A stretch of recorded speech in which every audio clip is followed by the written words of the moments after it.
Ladies and gentlemen, we are live. Welcome to the Ango Show.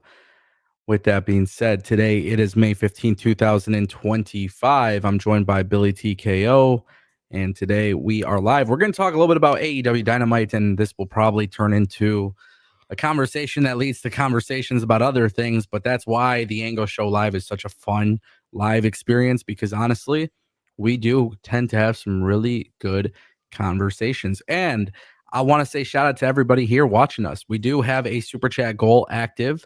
If you guys want to support the channel, please consider dropping a super chat. Same thing as yesterday. If we hit our super chat goal for today, we'll do a special Q&A for all the viewers at the end. Which truly was fun yesterday. It led to a really cool conversation about some personal stuff and things that didn't necessarily have to do with wrestling. And I figure we'll do that again. So if you guys want to support the channel, consider dropping a super chat. If you guys haven't clicked like on the stream, it would also be really appreciated. Of course, we always look at the chat. We're engaging with the chat. And part of that means, we have to give priority to the people that drop super chats and people that are members. If you guys want to become members, you can also do that.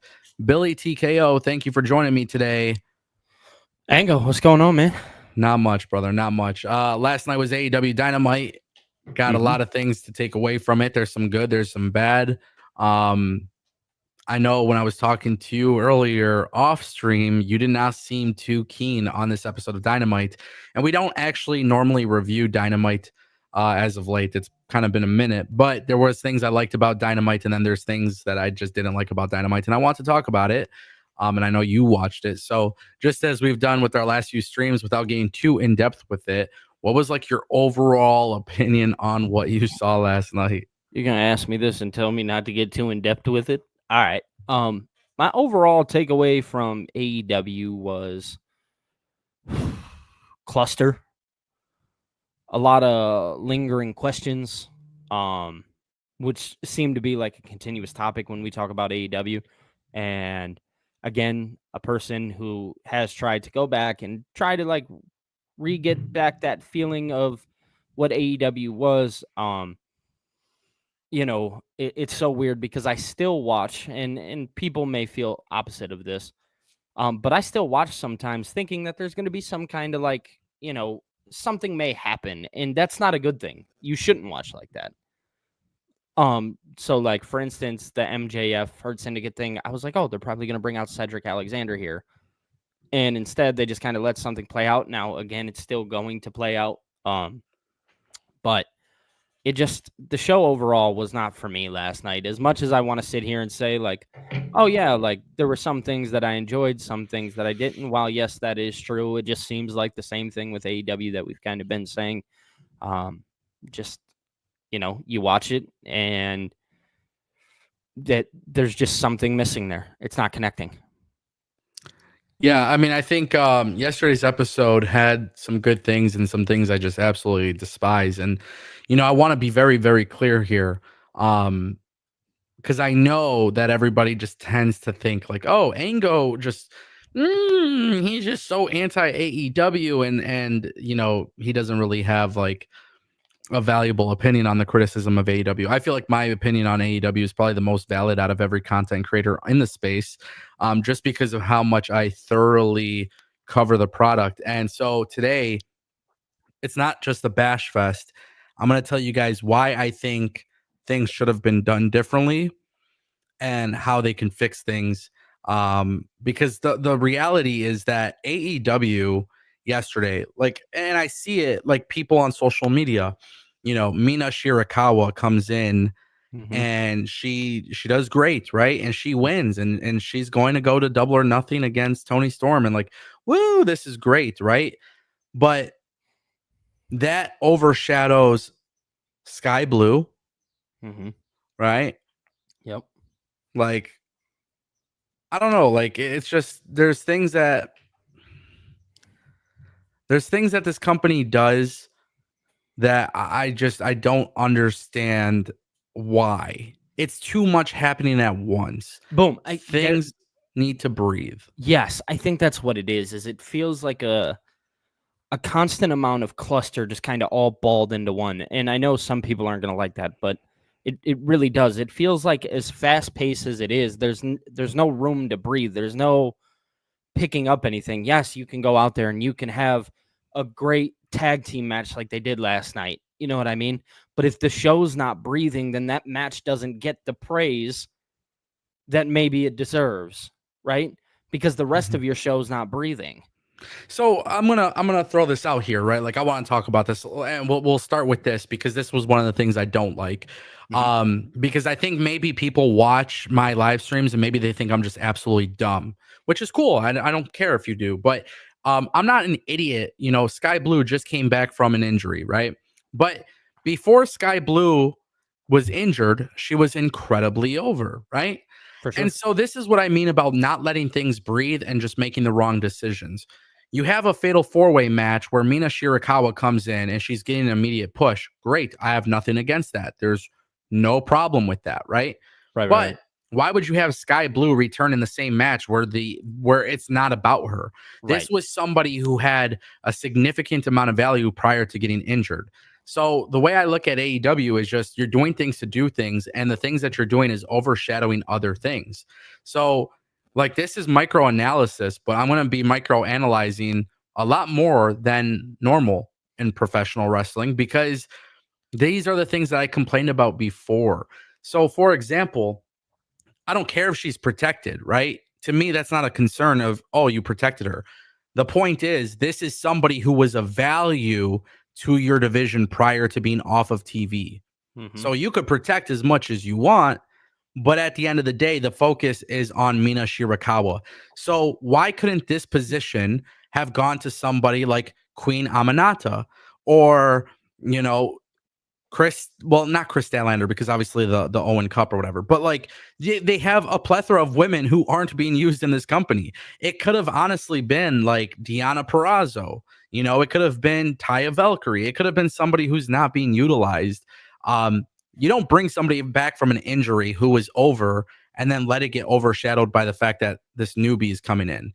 Mhm. And I think that's one of the biggest issues that I have is when I watch AEW, there's just too much stuff happening at once that things do not get to breathe.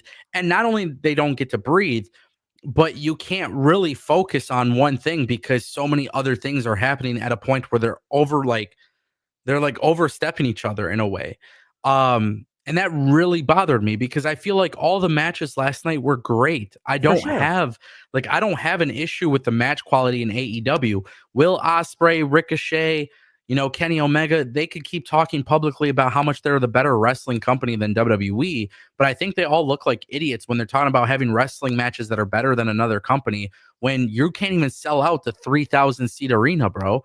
There was a time when AEW was doing that, whether it's the honeymoon phase or not, there was a clear drop off in the interest of the product. And there's not one singular person in AEW who's a draw. So what you need to do is actually create a product that people desire. And there's things in this show where it's like, man, I had so much love for how they did the MJF segment because to me, I feel like it hasn't been hitting as well every week. But the way they did it with Bobby Lashley and Shelton Benjamin teasing the super kick and everything, it was like wonderful, wonderful, wonderful. The whole thing, I thought it was funny too. Like, you know, when MJF is backstage and Shelton Benjamin's looking for him and Tony Khan's right there, and he's snitching on MJF.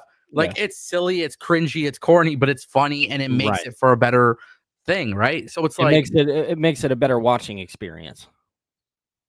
exactly. So for me personally, I was like, wow, I really enjoyed this part. And I enjoyed how they did this, right? But at the same time, too, it's like you kind of said it, how you're okay, like Cedric Alexander. Like, I think it's very obvious. Like, this whole thing was to set up next week, which Cedric Alexander debuts, and they take out MJF. You know, you get the baby face pop and the big thing, you know, with Bobby doing the thumbs up. But realistically, it's coming down to a point where next week it's probably going to be Cedric. That's cool. I'm okay with that, right? Yeah. But I feel like that's my issue with AEW is I could look at something really good and then there's just so much other bad where it takes over the entire conversation of what is good. I mean, that's and So it feels like we go in circles a little bit with AEW, right? Because everybody knows the point that we're trying to make here. The problem is people want to argue that point. Now, if people want to argue the point of like, if you want to enjoy AEW, nobody's telling you not to. You know what I mean? I think everybody should. But I'll tell you with what I watched last night, and I think somebody in the chat said it, they've gotten to a point with their AEW fandom where they understand that AEW just won't let it breathe as it is.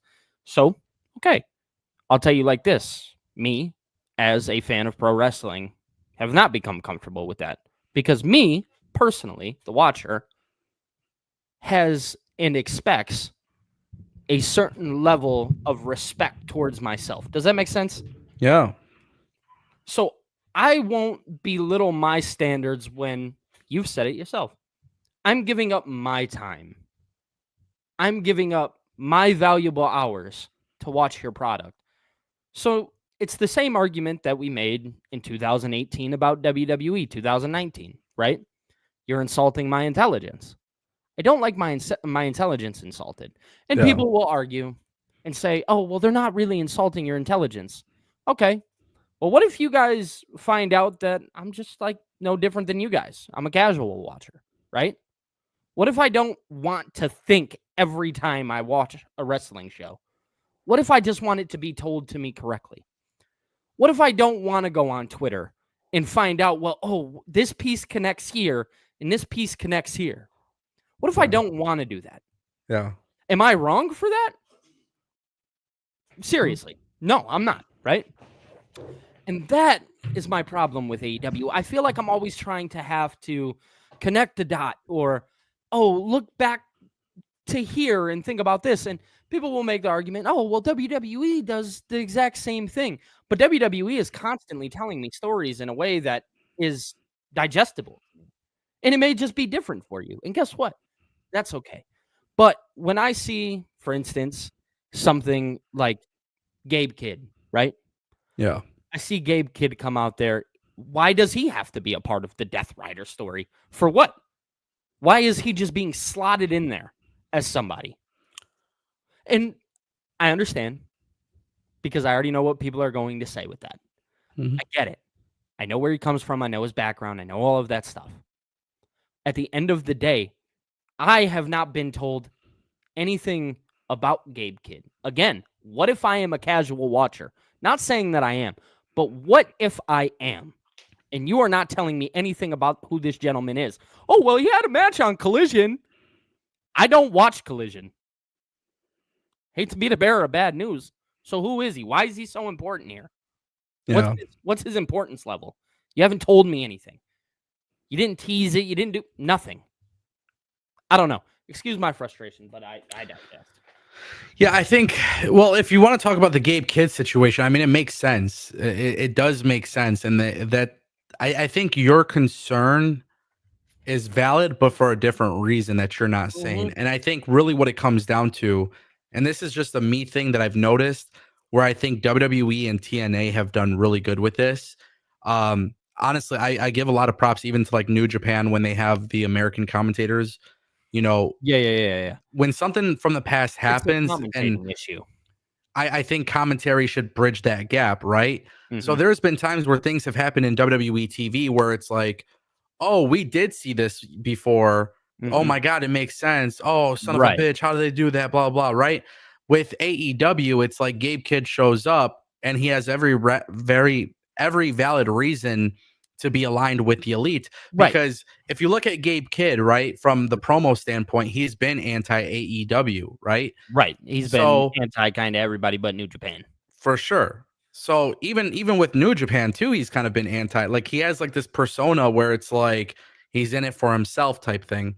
But like when he comes out there and he's aligned, there was things that happened with him in the elite prior that happened months ago, but it doesn't get talked about, and they don't bring it to the forefront of what is currently happening. And I think that's commentary's job to kind of explain, oh my God, why is Gabe Kidd actually aligning with the elite and Death Riders? Now, personally speaking, I think the reason for that is because they're using this as a way to create Gabe Kidd's singles match for Forbidden Door, right? So he gets involved here. It kind of makes sense as to why he's there. But the real reason why is because now we're going to start seeing New Japan guys get, involved in the mix. Forbidden Door coming up. Yes. Now, the thing is, I don't mind him being involved in it, but I don't like the way they don't explain things necessarily, because I do think that is an issue with AEW is people shouldn't have to go online to piece things together. Like they should kind of, and I hate saying this because it's such a WWE thing, but TNA does a really good job with this as well. And that's why it's like WWE is not the only company that does this, but they are obviously the biggest company. But it's these video packages and these highlight reels of saying, hey, this happened, 4 weeks ago, 3 weeks ago, 2 weeks ago, 2 months ago, whatever. Like, and this is how we got here. And I think for me, that's where I struggle with watching AEW, because if you don't watch, obviously I watch the product, but I don't watch it live anymore, right? Mm-hmm. Yesterday was the first time I watched it live in a few weeks. And it's like every few weeks I might watch it live, and I do watch Collision, but I don't watch Collision live. So that's fine. It's my responsibility to watch the shows, but they should do a better job of explaining what's happened on previous shows to get us here. Yeah. And I think really what it comes down to, and this is my biggest frustration with AEW, is sometimes I think they do things for the sake of doing it without necessarily having a plan. And then they think, okay, we could get back to this and make sense of it. But the problem is that when you don't have a clear, concise plan of how you're going to be doing things moving forward, it's very noticeable. So, for example, I think it's been very, very clear when watching the build for MJF, they kind of knew what their plan was, right? But when you watch the Death Rider storyline, literally since day one, it's not been very clear and concise. And that's a problem, right? And then this is the argument, and this is why it's so hard to take people serious when it comes to these kinds of conversations. But just saying AEW good, AEW is good, oh, AEW is the best, blah, blah, or WWE is the best, WWE this, blah, blah.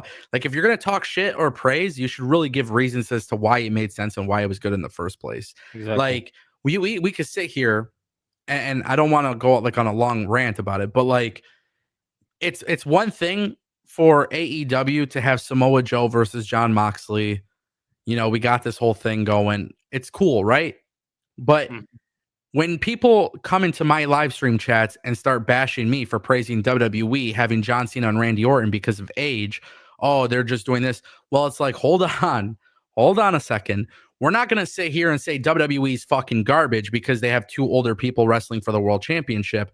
But then when you have two older people in AEW wrestling for the world championship, it's fine. Mm-hmm. So the thing is, in AEW, like for a lot of people's eyes, it's like, well, if we're going to sit here and say apples to apples comparison and then one is better than the other, no, it's not fair. Like I have no problem with Samoa Joe versus Jon Moxley, but what I have a problem with, but what I have a problem with is I don't like the Death Rider storyline. I think it sucks, right? So you're not going to hear me complain about John Cena and Randy Orton based on their age, and you're not going to hear me complain on Samoa Joe and Jon Moxley based on age. But what you will hear me say is I obviously love the idea of Randy Orton versus John Cena in comparison to Death Riders versus Samoa Joe. Why? Because I don't like the Death Riders. And then people will take that and try to spin it as, oh, well, he's anti-AEW. Well, if that makes me anti-AEW, then I'm going to wave that flag nicely and proudly, because then I want to be known. At that point, I want to craft my whole identity as the AEW guy that fucking hates AEW, because I genuinely don't enjoy the storyline. And if it's an apples to apples comparison and I'm not being a hypocrite, I just don't think subjectively it is good content, then that's it. But the conversation never becomes that. And that's the problem with these kinds of live streams where we're talking about this. I don't care if Death Riders are the coolest act in the world. Clearly they're not, because if they can't sell 5,000, if they couldn't have a complete sellout yesterday in these smaller theaters and smaller venues, then that's a problem. It's not working out for them. But they didn't have this issue when other people were the world champion. Mm-hmm. So that's why like AEW is very hit or miss to me, because even last night, and one thing too, and we'll obviously get into it, but like I, for the life of me, do not give a rat's ass about Daniel Garcia anymore. And that's weird considering how big of a fan I was to Daniel Garcia and watching him in this ring with the promo and Nigel McGuinness and FTR, and like, I'm straight, bro. I'm straight on that. It is not cool to me. It's like, it's not enjoyable to watch. But at the same time, too, there's people who are a fan of it. That's great, and I'm glad people are a fan of it. But in my eyes, the way I talk about wrestling shows, I can give a million reasons as to why it's not working for me. But the only difference is I can also utilize some of those numbers and statistics about AEW that kind of back me up on my claims. And that's my issue with AEW is like, people can't sit here and listen. I don't care. Bleacher Report, this company, that company, these websites, these people, whatever. Anybody who wants to sit here and act like AEW is on a hot run, they're not. We can't sit there and act like they are hot right now. No, because people choose to present numbers and then get mad when they get hit with numbers again that don't add up to what they're saying. And then that makes them angry. And that's where that's where the divide comes. Because we could sit here and say, oh, well, they're not going to sell 5,000 tickets. So obviously something's not working. Oh, well, they did 1 million viewers. Okay, well, that's not adding up. Something's not adding up there. Does that make sense? Brother, there's no way with all these dimwits that like be posting, oh, they're doing over 1 million viewers with Max and this and that, blah, blah. It's just not. There's no way, because when AEW was having the highest viewership and ratings, brother, they were selling out arenas like crazy. There's no way that they're doing these smaller venues as a strategic. They were forced to doing smaller venues because they lost their popularity. They got cold. It happens. It's a normal thing for a wrestling product to get cold. WWE has gotten cold. WWE, it's inevitable. At one point in time, under TKO, they will get cold. It's going to happen. But when you get cold and people want to sit there and pretend like the product is not cold, I think that's a lie, bro. I think people are lying to themselves to try to justify it, and it's not. Because here's the thing. I'm enjoying the MJF Hurt Syndicate thing. At first I wasn't, but it picked up for me. Yesterday I'm watching, I'm like, damn, that was...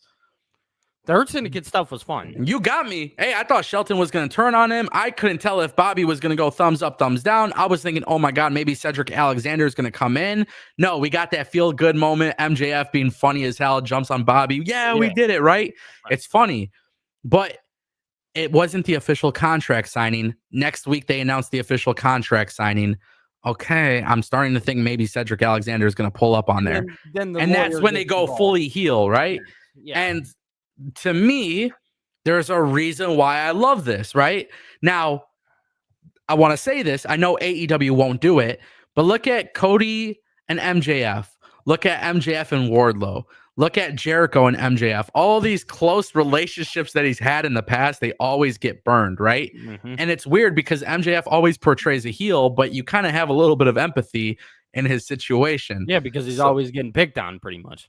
But they don't talk about this on commentary. So it's like if Cedric Alexander and the Hurt Syndicate beat down MJF, bro, I feel like that should be, no matter who MJF tries to be friends with, he always has a problem, and it's starting to look like the problem is on him. Right. So it's funny how next week I can't wait to see the contract signing to see how they go about it, because I thought this was so awesome. Now, what else on this show has made me feel like I should gravitate towards next week? What is it? Nothing. There you go. I can't. Is it Ricochet? Which, by the way, Ricochet and Zach Gowen, fun match. Cool spots. Fun. I don't care. The TV time went to Zach Gowen instead of some of these other people who aren't being utilized, right? Is it the tag team division? Because oh God, no. Top Flight and Crew and oh, you want to have Sammy Guevara and Dustin Rhodes out there for a tag team match? You think I'm supposed to care about that? Where have you been building them up on TV on Dynamite every week? Somebody in the chat please tell me in the last 4 weeks, what has Crew done on AEW Dynamite or Collision to make me or you care about them possibly getting a tag team title shot? And I want somebody in the chat to answer this question, because there's always a good chance that maybe I'm missing something. I'm human. I'm not perfect, but this is why I can't get excited about them potentially going for a tag team spot. Oh, they beat Top Flight. Cool. What have they done in the last 4 weeks to start building up their characters, to start building a feud with the Hurt Syndicate? I mean, there's been nothing. I mean, they tried like yesterday with the crew thing, saying something, Leo Rush saying something about his and Bobby's history.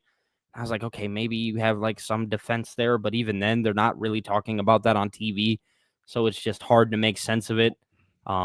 Yeah, man, I struggle with this show. I really do, bro. It's a very big struggle, man. And like I said, it's not supposed to be a bash fest. And I hate to use WWE as an example for everything, but But it's it's like what else do you have to compare to? when you see, for example, El Grande Americano and Penta be going back and forth for weeks, inevitably it leads to a match, right? Yeah, Why am I not seeing that with the tag team division on AEW? it's true. You're not. I don't know why. I don't know. I'm struggling with that, bro. I'm genuinely struggling with that. It's not making sense to me. And dude, excuse me if I look so frustrated, and I think it might be strictly because I am. I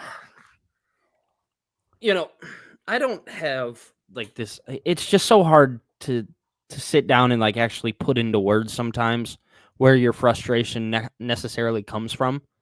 Yeah, when there's a lot. there is. Yeah. You know what I mean? So it's always hard to put into words exactly where I'm trying to go with something. But I know, like with Bobby Lashley, Crew, Sammy, Dustin, it's one of those things where you haven't told me anything. And I know I keep reiterating that, as some people say, talking in circles. The reason why is because that's where I feel I'm at with this. Yeah. So it's tough, and I want to start looking at the chat. If anybody's got super chats, get them in. But I just want to, because this seems to be a response. Yes, it's true. AEW is hot. You're just a hater. So if it's hot, let's talk about it. yeah, let's have that conversation. Let's have a conversation. If we're gonna say the business is hot for AEW, let's talk about it. WrestleTix reported yesterday that there was available 286 tickets. The current setup was 5,000. It was at the Now Arena in Hoffman Estates, Illinois. Which, by the way, Chicago AEW has done a marvelous job in Chicago in their market, right? I was about to say, you've been to a Chicago show. I have. I've been to several. Yeah. Okay. So now you can't even sell 5,000 tickets in Chicago. This is a market that you're hot for. Yeah. And so people will say it's hot, but the reality is it's not hot. I think people are forgetting how AEW used to sell tickets. For sure. Right? For sure. I look back to a certain time. Sorry, go ahead. No, but I was going to say there's a certain thing that I've noticed that nobody ever wants to seem to talk about. Why is AEW doing residencies? What would you guess is the reason why they're doing residencies? Not 100% sure off the top of my head. I think they're doing residencies because I'm sure there's a little bit of value financially for them, right? That makes sense. Yeah. But AEW has to go into certain markets where they know they'll do somewhat well. Okay, if AEW is hot, like we're seeing people say in the chat, then why is the cheapest available ticket to get into AEW $33 in Chicago? Because I can tell you, when I went to AEW in Chicago, I spent $250 upper bowl. Oh, shit. Yeah. That's how hot it was. So the reality is it's not hot. And I don't want people to talk to me about numbers. This is one thing I will say. I'm not interested in talking numbers with people, because when people want to talk numbers, they're all skewed. But what I want to know is, if it's hot, how is AEW more profitable these days, right? If the venues are smaller and tickets are cheaper, right? Right. I don't know. So man. It becomes a conversation though. Oh, TNA has Against All Odds and they've only sold 1,000 tickets. Wow, they've sold half their tickets, but they have not. It's funny. They sold half their tickets without announcing a match for Against All Odds. So they'll use that as a way to dump on TNA. But then AEW announces absolutely everything, and they're not selling out 5,000. Yeah, that's a little insane. Tolino channel kicking things off with a 200 rupee super chat. Watch Dynamite today. Swerve being the savior is okay, but feeling nothing to watch next week. Wrestle Talk podcast is supporter of AEW. Stopped live reviews, but to lack of viewership, Tony needs to explore. Agreed. I don't know about Wrestle Talk doing coverage for AEW. If it's due to viewership or not, I'm not familiar with this. However, I will say for myself personally, like I genuinely just don't care to watch the product anymore.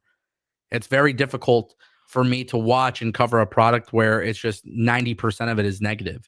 Absolutely. Great matches, cool matches. That's awesome. What do you guys want? A guy who doesn't freaking wrestle to tell you about a cool match? I don't wrestle. I can't do. Listen, I could probably do a suplex. I could probably do a good ass spear. I could probably do a moonsault off the top rope. I don't know. But what the hell can I tell you guys about a wrestling match? Like, I'm not a wrestler. I'm not going to sit here and be like, oh my God, bro, arm drag, scissor kick, super kick, super kick. Oh my God, it was so cool. No, man, that's not me. So I talk to you guys about booking and I fantasy book and things like that. And I can't do that. I can't do that at all. Yeah. Give me 1 second, guys.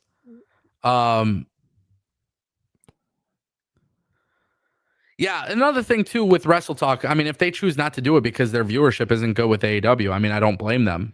You wouldn't really talk about stuff that like you wouldn't talk about stuff if you're not interested in it, or you know what I mean? It's always something, bro. It's always something. With AEW, it's not a hot product. People don't care about it as much. They alienated their audience, and yeah, that's probably why there's lower viewership and stuff on YouTube. There used to be a time when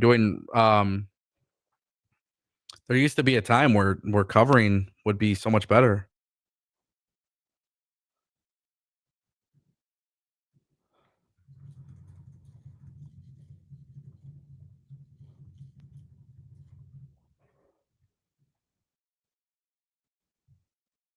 Sorry about that, guys.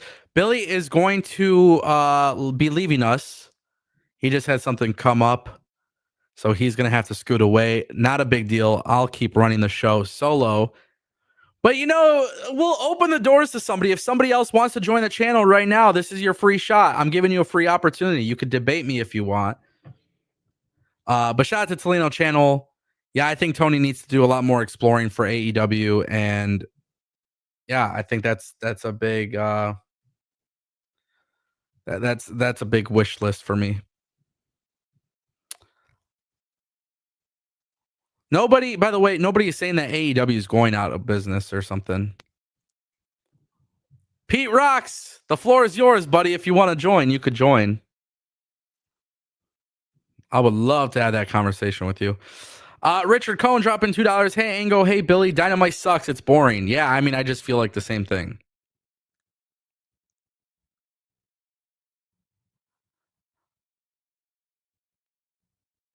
Pete Rocks, you can call in. I'll send you a link.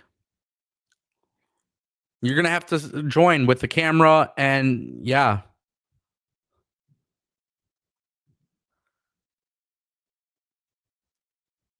Pete, if you want to join, that's how it's going to go.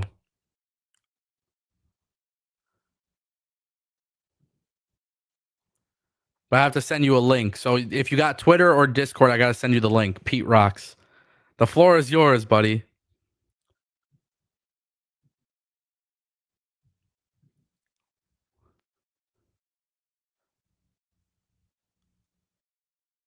Ooh, this might be good.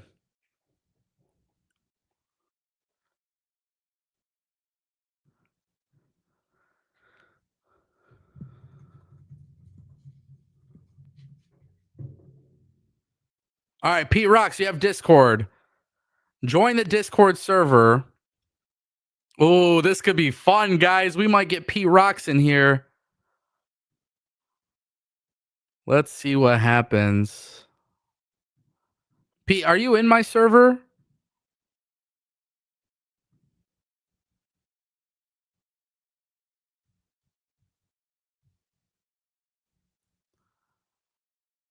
This is going to be fun.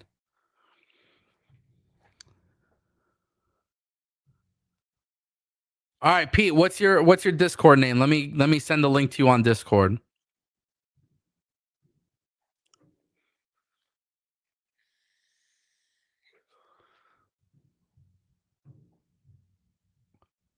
Pete, what's the Discord name? Don't make me wait forever. We got a show to run, baby.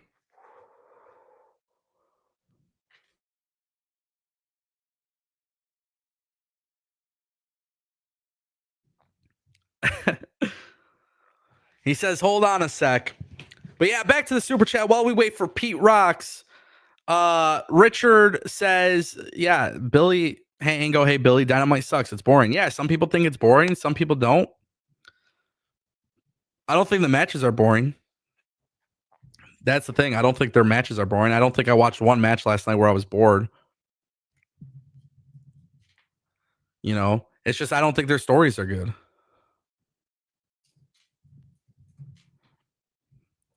All right, Pete, I just sent you a friend request on Discord. I'm going to send you a link and we'll keep it moving. It's going to be fun. Good, healthy conversation. Just be nice and respectful, and I'll be nice and respectful to you.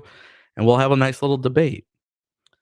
Nathan Preston dropped a super chat on Billy's channel for $1.99. He says, how did we get here? Double or nothing, 23 to this. And listen, you say double or nothing 23, but look at double or nothing 2021. So that's a big part of it too.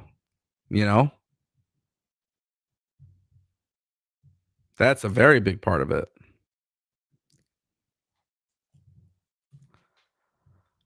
That's a very, very big part of it. So I think that's a big concern. That's a very big concern. Pete, I just sent you the link. You'll have to enable your camera though. Yeah, I think how we got here, I think the CM Punk situation derailed them, to be honest. That's the big thing. Shout out to Nathan for dropping the super chat on Billy's channel.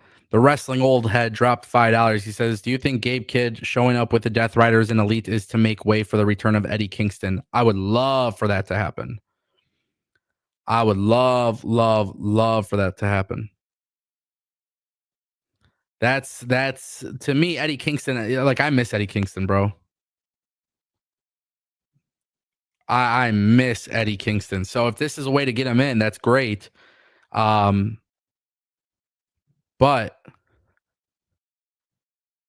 I want to see it happen, bro. I want to see something good come from this. By the way, the Death Riders and Elite and like the Chaos, Anarchy, whatever, like that's gonna be good. Anarchy in the arena is gonna be fire. But again, it's the storyline that I'm watching that is not enjoyable to me. That's the problem. So when I have that, like,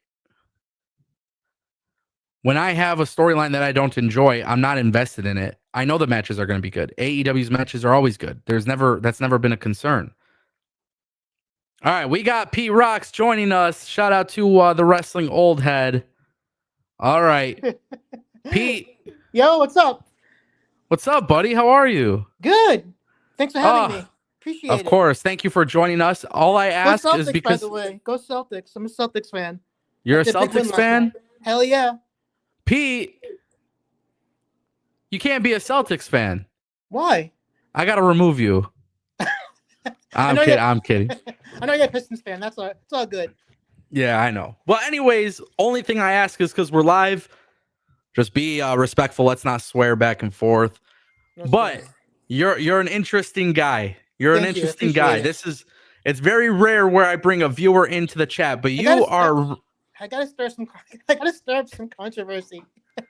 You are ride or die for AEW, and I don't believe you. Hell yeah, I do. I'm not a troll. This is how I feel. I don't believe you. You don't believe me? How do you not believe me? Because I'm an AEW fan?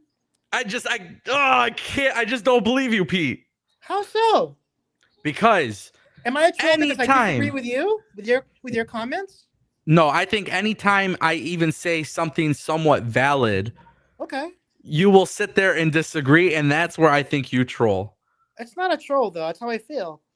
Okay, so let's talk about AEW then. Sure, let's do it. What do you think are AEW's greatest strengths as a promotion? Greatest strengths is obvious. The great pro wrestling matches. Okay. Okay, what else? Obviously, What else? Yeah. Storylines are great. Like the MJF Hurt Syndicate story is amazing. It's the best in pro wrestling. We had the Swerve and Hangman storyline, which was amazing, which was great. And obviously, Tony and Mariah was one of the best storylines in recent memory in AEW. For So sure. those are We three can agree there. great storylines. 3 in the past 12 months. You got to admit that angle. 3. Okay, so hold on. Just revert 3 back. great storylines. I agree with those. I appreciate it. Yeah, no, I agree with those. Okay, so what else? I personally like the Death Rider storyline.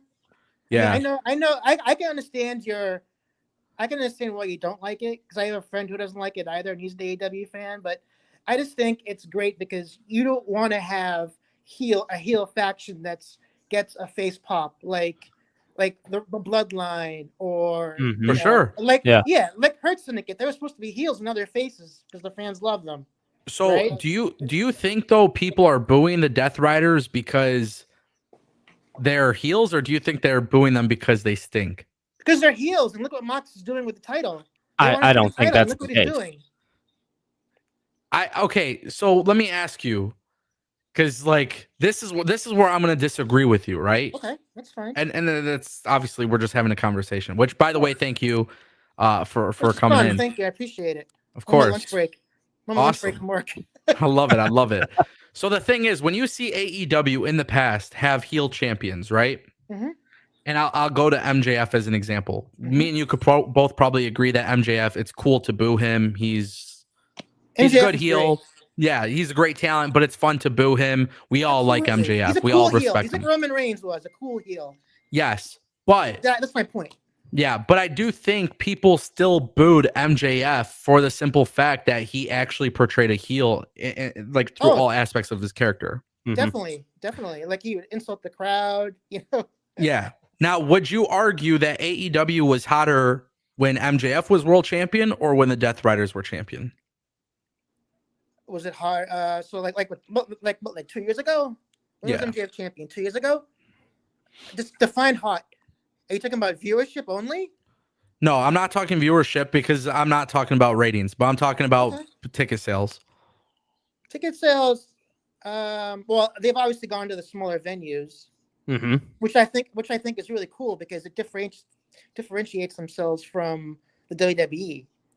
I And- agree. And I Mhm. grew up an ECW fan, and I love the ECW arena. Yeah, I think we can all agree makes that it- those yeah, exactly. And the those fans are venues, passionate. those smaller venues, do make Yeah. for a more personal. Right, Billy? Yeah. Yeah. But does the conversation become, oh, they chose the smaller venues because they want to be different from WWE? Or did that become the conversation because they needed to make a change due to the fact that the product is not as hot? Probably the latter, unfortunately. Yeah, unfortunately, yeah. So the reality is AEW is not as hot of a product right now. Sorry to interrupt. For a while, like after the Punk situation, I think a lot of Punk fans left the AEW. And they went to I'll be honest. WWE. I've said it numerous times on this live stream. I Yeah. was one of them. Yeah. See what I- I'm one of saying, them. Billy? You're not the only one. I've seen it No. on social media. A lot of Punk Punk has a huge, fan base. He played a huge part in the growth of AEW at that time. Yeah, exactly. And a lot of the fans, they were upset at, especially with TK showing I was not the a fan video of the way footage. of A lot the of footage. fans are upset. Yes. I understand that. So I Mhm. understand why last year, was that last year they showed it, the footage? I think it was last year. Yeah, last year. I think that's why the company lost some steam. And I think a lot of fans, especially in Chicago, like I don't know why they go to Chicago so much because that's like Punk Nation. Yeah. For sure. Sure. Which I think also plays into a role why Chicago is no longer a hot market for them. Because of Punk. Yeah, I mean it might play a role, but last night they had 5,000, which I think is more than their last Chicago shows. I think from last year they had less. I think they had like But it wasn't 3,000. 5,000, was it? I saw 5,000, Billy. I mean, I'm not yeah. lying. So Like, WrestleTix they're close to it. posted 4,817. So a little under. Round 5,000. up. Maybe that's the We- last minute. Pete, this is where we're gonna have a little argument. You Let's can't be go. rounding Let's out do the it. numbers. That's Vince McMahon and Triple H move. Okay. You can't do that. What? It was announced 4,800 at what time? That was by the end of the night. Okay, so 4,800. So here's Which the is thing still though, better right? than what they used to have. In recent weeks, sure, but we do know that this is not the norm for AEW Well, I'm as talking well. about in Chicago only, Ango. Yeah. In Chicago, their viewership was, or their attendance was much lower. I think it was like in the 3,000s. So, Yeah. do you believe that AEW should even be selling 4,800 tickets? Do you think that's a good number for them? Yeah. Well, in a small arena, that's fine. I mean, a small But venue. do you The Now believe in Arena your is a heart- lot bigger than that. But do you believe in your heart that like AEW should be in these smaller arenas? Because a lot of your argument has been that they're really hot. And when you say Well, they're hot, getting hot. it's best to define it. They were hot before. I can say they were. They were right? they were hot before, Billy, because they were new. It was Exactly. the new company, quote unquote. For sure. I can argue 100% right now that is false. We don't think they were hot. They were hot because 100%. fans, WWE fans, didn't like Vince, so they flocked to AEW because it was new. That part is accurate, but I will Yeah. tell you right now, the reason why AEW even took off so quickly was for two reasons. And this is going to bother a lot of people when I say it, but Cody Rhodes, Kenny Omega, the Young Bucks, when they all came together with Chris Jericho and Hangman and they launched this promotion and they started off hot, this was not only them revealing to the world that they were an alternative to WWE, Mhm. this was like actual good content. Like people were watching. If you go back on Max and watch, the content was good. So it wasn't just, oh, these are the guys that we followed from New Japan and there are a whole bunch of outsiders Right. creating a challenging brand. It's their storytelling was freaking amazing and their wrestling was amazing at a time where WWE wasn't doing good at either things. Ango, sorry to say this, but how quickly you forget. When AEW first started, they didn't have as many great storylines as they have right now. I disagree entirely. No, because I think their Hold on. storylines were a billion Sorry, times Billy. better then. Huh? I think their storylines were a billion times better back then than Like what they're what? giving us now.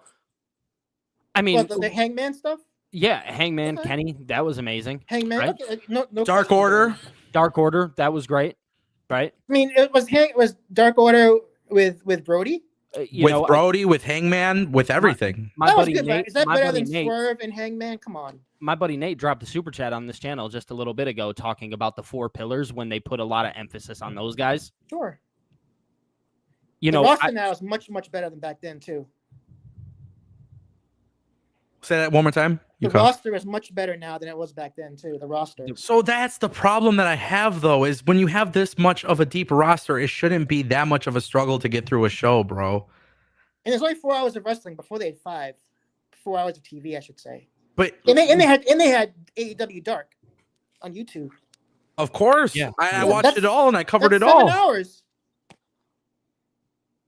But we're not going to talk about the stories that happen on Dark or Rampage. No, there We're was no talking, stories, they were just matches. yeah, of course. But if Yeah. you go back to I wanna those include years, those then. okay, let me give you an example for really quick, right? Mhm. Do you know what was a storyline that a lot of wrestling fans did not like, but it ended up working out very well for AEW? No. Okay, so there's a couple examples of this where fans kind of shunned away from it, but AEW is still hot, right? So, for example, when you had Brandy Rhodes and they did the whole Nightmare Collective thing, Yep. Mhm. This was one of the things like Awesome Kong and everybody was like, "This is garbage. This is Yeah. garbage." Yeah. But AEW was still very hot, right? Okay. So that was at a time where AEW was still most of the show was really good, but that would be like the negative thing, right? Mhm. Sure. Then there was a time period with AEW where a lot of people were really, really, really upset. And I'm trying to think of the exact moment it happened. Like I'm trying to think of the exact show, which is starting to bother me. Let me look it up actually, because I want to be clear on this.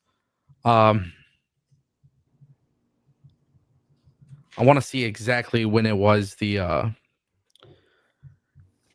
it's gonna bother me, bro, because it was with like the whole Matt Hardy, Andrade. Oh God, yeah. But I'm trying to figure out what it was, or like when it was. I remember that. Oh God. They were moving people left and right within the groups, you know, Yeah. the Blade, this and that, whatever. Oh yeah. I yeah, want the to say, Matt I Hardy want to faction. say, Big Money twen- Matt. Big money, 2022. Matt. Was That it might have been twen- 2022. maybe. I can't find the exact date, but I remember it like it was yesterday. It was a whole bunch of people on social media were like, why are you wasting your time on this? Right? Like it was just most outrage, right? Mhm. But at the end of the day, the ticket sales and everything for AEW at that point in time was still hot. You know why? Because Vince was running WWE, and the WWE fans were fed up, so they went to AEW. Easy as that, Ango. I can tell you right now that's not true. How? I How's can that tell not you true? right now that most of the people who switched from WWE to AEW probably still watch both. Yeah, me. I was Yeah, one oh, of those people. okay, you're one of them, Billy, but I'm Yeah. talking about a majority.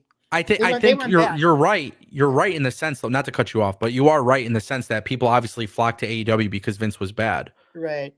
But WWE was always still hurting AEW. And the main event scene in WWE was still always somewhat relevant and worthy of talking about. So it was like I stuck around through that, and excuse me if I include myself into the majority, right, of people that watched both, because I do believe, Pete, as much as you say, like, oh, like there was this big, lump sum of people that went over there. Like, no, I've always been more of a casual viewer. I'll be the first to tell you, right? As when it comes to pro wrestling, I've always been a natural casual viewer. But when we break it down, WWE has always had like this sense of they've always been a big deal. You know what I mean? They've always had some kind of relevance. Sure. So to say that people were jumping ship or doing that, I don't think that was necessarily the case. I think you can make an argument that some people did, but to say the majority did, I believe would be wrong. Okay. I think what it really came down to was AEW was actually good content. Like actually good content. And they And- were it was producing brand new what as felt well. like You know, good the new car content. smell had the new car smell. For sure, but Yeah, that helped. but just like it helps significantly more when your content is good. Okay. Being the Elite was like a cult following, bro. I know that. Yes, correct. They got rid of BTE, Mm-hmm. Yeah. Why? I don't know. right? There's been a lot of decisions that this company has done that kind of alienated the people that enjoyed what they were doing. Like it's preposterous to me. It is erroneous when I see people literally tell me, "Oh, Dark Order suck." Brother, if it wasn't for the Dark Order, with or without Brody, AEW may have not been as hot. The Elite, as they were a very big reason as to why AEW was hot. They have sure. taken the Elite out of AEW. They took Punk out of AEW, but the Elite are no longer the major draw for AEW. So the things that were cool to people are all gone, right? And so I hate to make this argument, but what I want to hear from you, because I feel like you defend absolutely everything. The one thing I want to hear you defend is how AEW quickly transitions from things without an explanation. So a perfect example, I've written some notes while we've been talking. Okay. So, for example, are you guys in remembrance of The Firm? Yes. Okay. So we have William Morrissey, aka Big Bill, right? Yes. Part of The Firm. Nobody knows what's going to happen. Mark Sterling. Yeah, they have all these people, right? Yeah.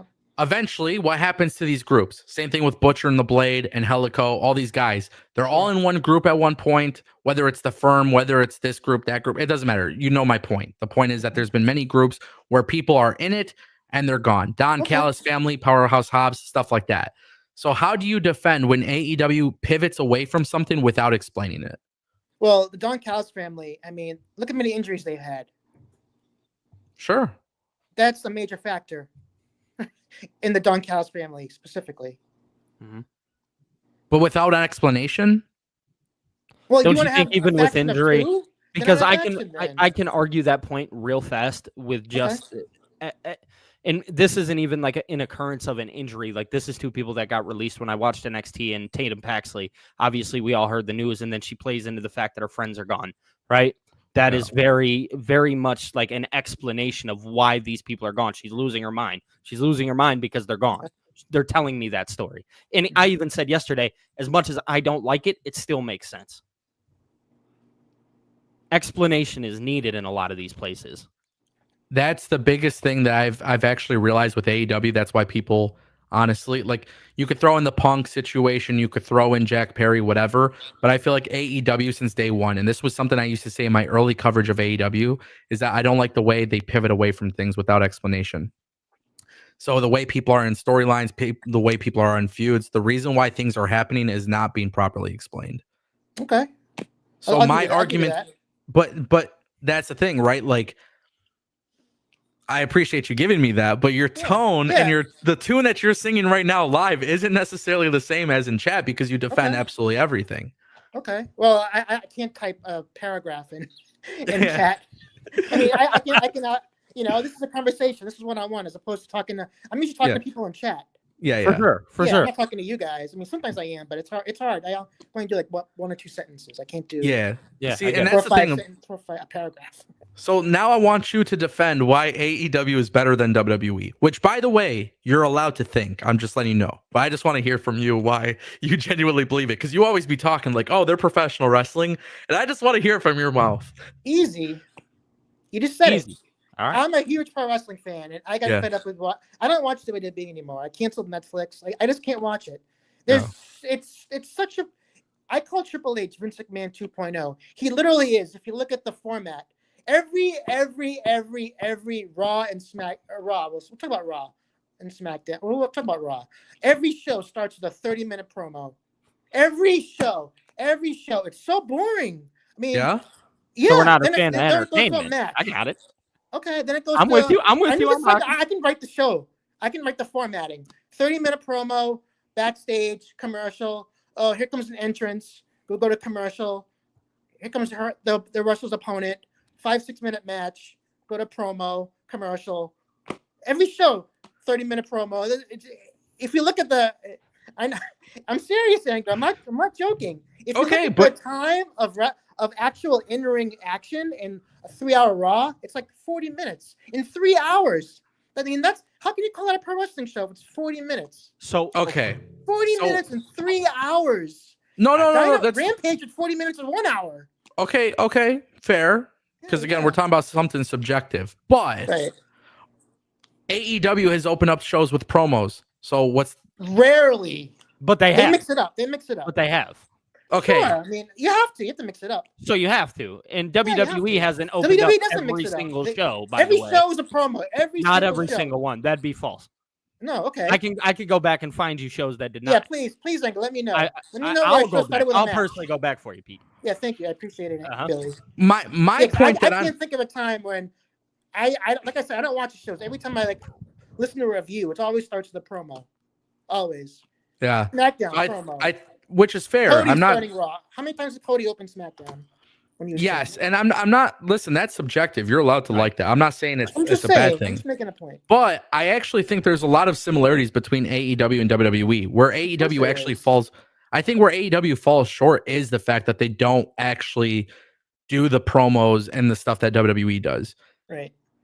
I think WWE does the commercial breaks too much, and I do think sometimes they too corporate. It's too corporate now.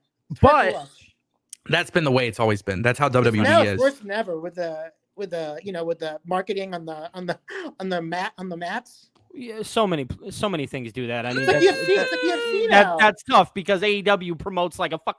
Sorry. Look at the ring mat, Billy. Look at the ring mat. It's like going to be like a UFC canvas pretty soon. Okay, but so what about the barricade for UFC having ads? Right. So that's UFC. That's TKO, of course. But no. AEW. They have ads on the barricade. It's not in the ring though. It's on the barricade. It's the same thing. So you don't care when they had the DraftKings logo on all four corners?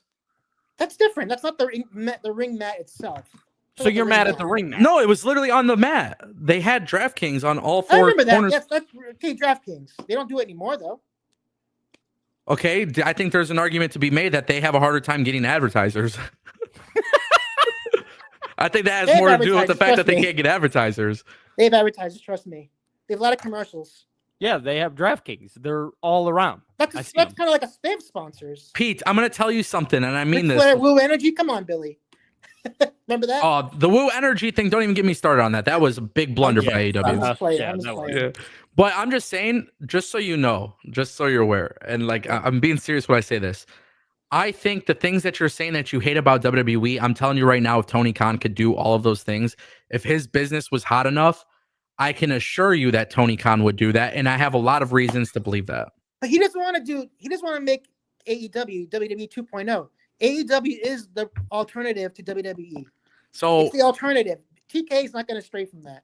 okay, so hold on. I will argue this with you. Hey, go for it. A billionaire has an opportunity to profit $400 million a year. Okay. And all that it means is they have to do more advertising and they have to take money from other cities and stuff to bring their events there and stuff like that, right? These are all things that WWE currently does. You're telling me if Tony Khan could still be an alternative to WWE, you don't think he would do that? Oh, of course he would do it. But Okay. he wouldn't do it at the expense of the in-ring action. He wouldn't. He'll never have that. Dynamite will never be a 30-minute. How long is Dynamite? Like 2 hours roughly. It'll never be. They'll never have 30 minutes of pro wrestling. Sure. 2 hours. So your argument though was that they have the stuff all over the ring and the advertising and all these Right. things. Right. But you're saying as long as they don't sacrifice the wrestling portion, you would be okay with Sure. AEW doing it. Oh, are you talking about the ring mat only? Or are you talking about like just advertising? Everything, just everything. Oh. Because WWE does it everywhere. AEW does it on the Trons. You know what I mean? Like, Well, they might. Yeah, of course. so, but if AEW does it, you'll be okay with it. I guess as long as it doesn't affect the show. It's still great pro wrestling. It's all So that your matters. issue actually isn't what, with WWE. what about it being on the ring mat affects the show? It affects the format affects the show, Billy. I told you about the format. I said that was one of the reasons. The formatting. I was talking So about. your issue though isn't actually with WWE doing advertising and stuff. No. Your issue is you just don't It's like everything, WWE. Bill. It's everything, Ango. It's everything. Interesting. It's not number one though. It's not number one. Well, what's number one? Lack of pro wrestling. So if WWE said, "Hey, we'll put a bigger focus on the in-ring wrestling aspect," Sure. you're telling me all those other things you were just complaining about with WWE wouldn't matter because it doesn't matter to you if AEW does it. It would make WWE much better. But that's not what I'm asking. They'll never change. They'll never change though, Ango. So okay, I can already give you evidence of watching the shows where they have completely changed the aspect of in-ring ability. sure. So maybe once in a while, once in a blue moon.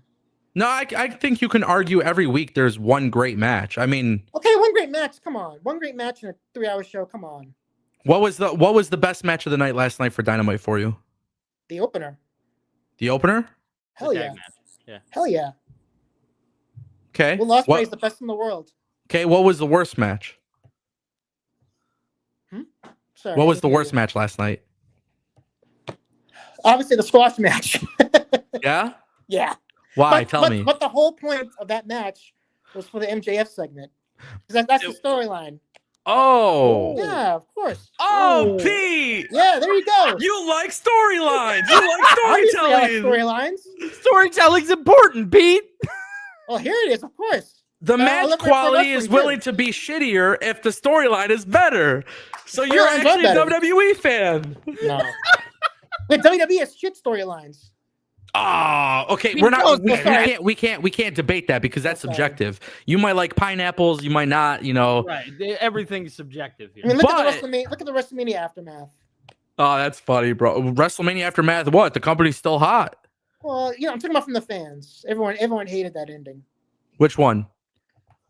The Travis Scott.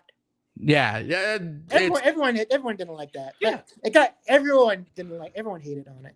Yeah, So, for sure. Even we Pete- got on here and said it was under. Yeah, exactly. Yeah. No, I think the problem is right, and this is why I It was took you horrible. as a troll. This is why I took you as a troll.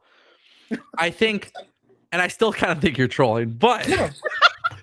but I'm just saying this is fun, and I respect Fun. you. I appreciate you for being dude, here. real much respect to you for even coming up here and doing this. Yeah. Dude. Must say Hey, it's that. fun. It's fun. I But love, I'm the, just I love a saying. good debate. I'm just saying the problem is you basically admitted, well, if if AEW does it, the same thing that WWE does, I'm okay with it because the in-ring is better, whatever. But I just asked you, I said, if WWE's in-ring was a big focus, you're like, oh, well, it would probably be a little bit better, like Yeah. apples to apples, though, you have to be fair. So I'm okay with you. Just so you know, I'm okay with you liking AEW more. But if they're both doing something apples to apples, I think that's the important thing that you need to realize is if you're doing an apples to apples comparison, you can't just hate one over the other. For example, like I agree that AEW has the best wrestling matches, right? Hell I yeah. And I don't think agree that. with you that Will Ospreay is the best. Yes, Hell yeah. 100%. question. Right? I can sit here and tell you right now, I love that tag team match. I'm not a fan of Josh Alexander not winning, bro. I'm not a fan of this guy who was a world champion in TNA coming to AEW and just being this guy on the sidelines, right? Like he's taking losses or draws with Brody King. Like he doesn't feel important to me at all, right? Mhm. I can offer some sort of context as to why I feel that way. But if I do an apples to apples comparison with WWE, I can do the same thing, right? Like I could say, man, you just brought in this guy and you're not doing much with him. However, when WWE brings in a talent, more often than not, they are hot shotted or they are presented very well. Penta, I think we can all agree here. Penta has been presented incredibly well since going into WWE. Yeah, I guess. He's been presented very well. Come on, Pete. Yeah, I guess. If What you say would- so. If you say so. What makes you think he hasn't been presented Pete, well? He's been at main event like 3 times. Come on. Why does that matter? That's just extra content. He's on Raw every week. Main event. When you go on main event, you're not in any storylines. And Luke and Penta's not. in Oh, any hold storylines on. right My now. bad. Guys, I can't talk to WWE is Pete. a storyline company. Pete, I forgot. You canceled Netflix. You can't watch. I totally forgot. I can't even have this conversation with you.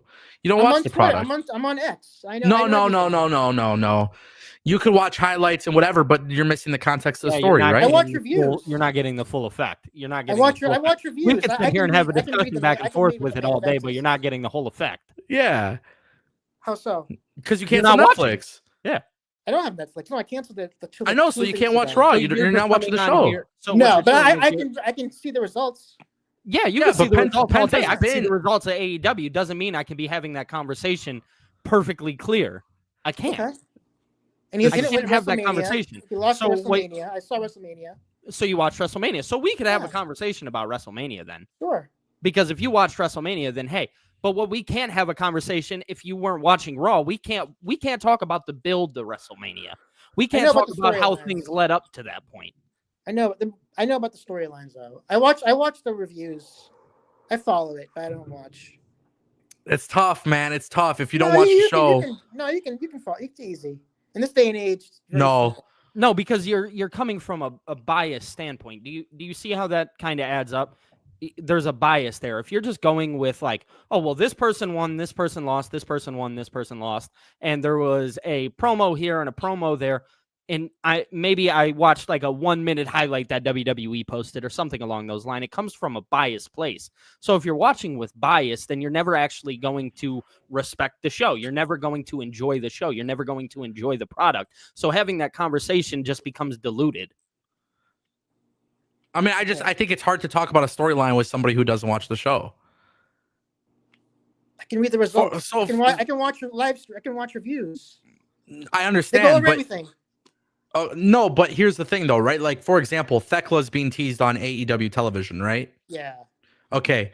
There's a lot of people who don't know what the spider on the screen is because Sure. they're not aware of Thekla. We all do Sure. because we're on the internet, right? We know who Thekla is. We understand. We're smart. Yep. So if Thekla debuts tomorrow and you say, well, they haven't told the story of Thekla coming in, well, they've been teasing it. It doesn't Right. have to be a story, but there's been teases Sure. about it, so you could kind of expect it, right? So the thing is, Absolutely. just AEW is taking the same exact approach as WWE with the Easter eggs. Same thing Okay, with that's fine. AEW's been doing that. They did it with Punk. they both companies do it, but the problem Sure. is that's like me saying, oh, AEW doesn't do it, but they do, right? If I said AEW doesn't do that, but they do, you would be like, course they oh, do. well, I'm saying they they do. do. I know they Mhm. do. Mhm. Of course, go back to literally the first episode of AEW. That's when the Easter egg started. But Mhm. my point that I'm making though is if I were to sit here and be like, oh no, they don't, AEW doesn't do that, I would be a liar, right? Correct. But if I didn't watch the show and I sat here and said I didn't watch the show and I was complaining about it, what would you say? Well, in the reviews, they'll say there was a spider on the screen, or I can read about it. But the point is, watching a clip or somebody else talking about it doesn't. We're not responsible for the companies to explain what is happening. That's the point. So here's the thing: is if you're watching, like, I mean, I'm not going to throw any creator out there, but just any creator maybe that you watch, right? And you watch, and this is a really good topic, because Ango and I, before I even started doing this thing, had a discussion like this.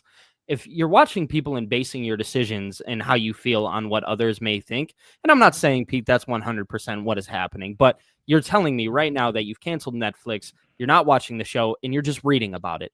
Well, I'm here to tell you. Reviews, yeah. Sure, exactly. Mm-hmm. Journalism is it's a thing where it's like, it's so tough to say, but if somebody says one thing and it starts on Raw, but somebody twists the word, right? And they put it into a paragraph, right? Words become twisted, things get manipulated. And that is essentially what happens if you base your judgment off of what others, because now your judgment becomes diluted. Yeah. It's possible, yeah. My only gripe that I have is that you were basically just saying that if AEW and WWE do the same thing, like, it's fine under AEW, but WWE, it's bad. That's really the big thing.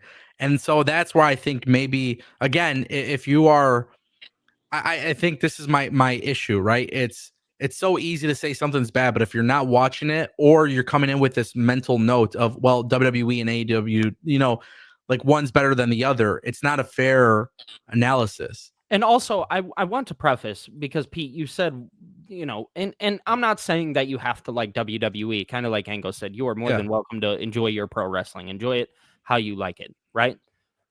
One big thing that WWE has made clear to me, right, and I'm only going to speak for myself, but what they've made very clear to me is they are a sports entertainment show that is just focused and based around pro wrestling, correct?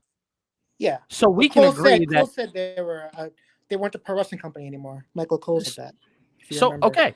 Okay, yeah. But they're based around pro wrestling, which they've said numerous times, right? So we can go out and we can both agree that WWE's business model would be different than what a regular pro wrestling model may be, right? Mm-hmm. Okay, there you go. Because WWE, and I know the AEW people may go insane over this one, is no different than what, like, the NFL is doing. It's that business model just based around people that do pro wrestling. That's what it is. It's the storytelling. It's the excitement of the drama, right? WWE has been telling me that since I was a kid. Sure. And they've made I grew that. up that same way. So to have that judgment of, well, WWE, no, they're not going to put on 20, 30, 40-minute banger matches like AEW might. AEW has told me that they're a pro wrestling show. So I understand the difference, right? Mm-hmm. So it just depends how you're watching the show. If you're watching from, oh, this is a pro wrestling, although WWE, you just said, has told me, oh, no, they're not a pro wrestling, then no, you're not going to enjoy it. You know what I mean?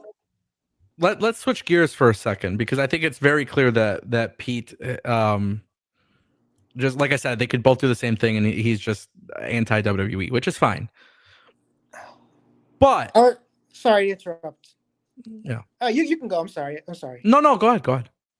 I was just gonna say, you're talking on social media. You go on social media.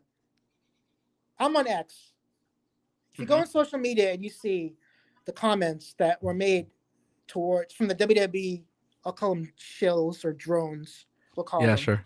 They hated Penta. They hated Ray Phoenix. Yeah. They hated them because they called them glorified gymnasts. Now they're in WWE. They love them because they're in WWE. Yeah. Okay, different. Pete, okay, this is a good place. Hold on, a good place to go. Pete, I'll tell you exactly what this is a result of. Bots? I'll tell you right now, it's the same reason why I get scolded by AEW bots on Twitter. Okay. It's what it is. What you're seeing is such an extreme small minority on Twitter. On X, yeah. Like, actually, I'll be honest. I don't even see half this stuff on, like, TikTok or Instagram. I see it more like a primary issue. It's definitely an X thing. It's an X thing, because I went viral, by the way, talking about why Jay White should sign with WWE and all the reasons why he shouldn't sign to AEW. And it had millions of views. And I got scolded by so many of these accounts, right? And then a year later, I revisit those same exact accounts, and they're all sitting there tweeting about why Jay White should have chosen WWE. You can't factor in these accounts. They spew whatever it is based on however they feel at the end of the day. Right. They are such a small minority with a very large amount of like volume. Like they're so loud, you know. You can't do that. It's not fair for both companies, WWE or AEW, doesn't matter. That's the problem with social media, though, is people cling on to these things because it draws the engagement. Yeah, But sure. I genuinely, with my heart, always believed that Jay White should have debuted at WrestleMania instead of going to into AEW. I said exactly what was going to happen to him in AEW, and people have literally come back to me and they're like, "Damn, Mango, you're right." But it didn't change the fact that I was literally getting thousands of responses and quote tweets of people telling me to off myself because of this. Like, that's the kind of way, like, social media you just can't factor in.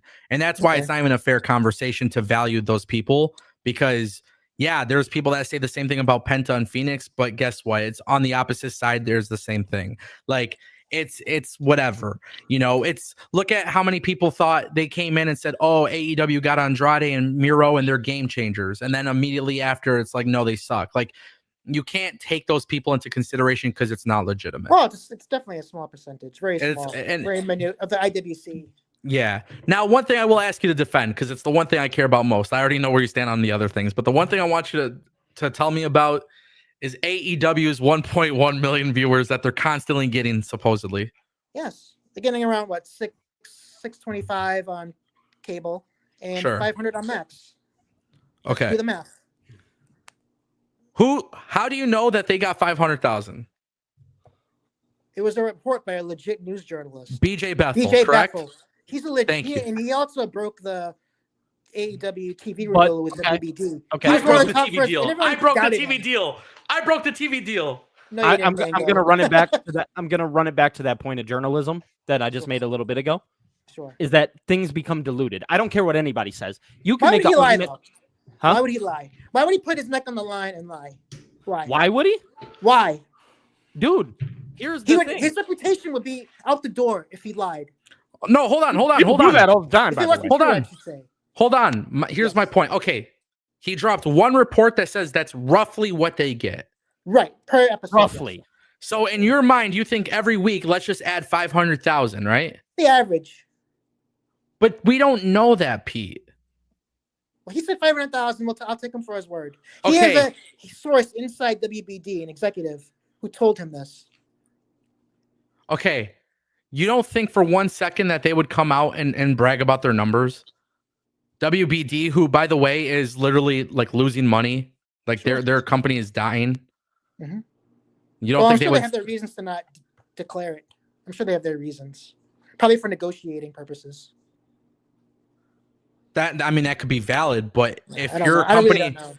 yeah, if you're a company trying to seek more advertising revenue and your company is losing money and your company is dying and it's struggling to gain any sort of market share, I personally would be touting the success of every single show that's on my network if it's doing that well. And WBD considers AEW a sport. It's under the sports on the Max app. So do you think It's a sport. AEW has more market share than NBA and whatever else they have, NHL?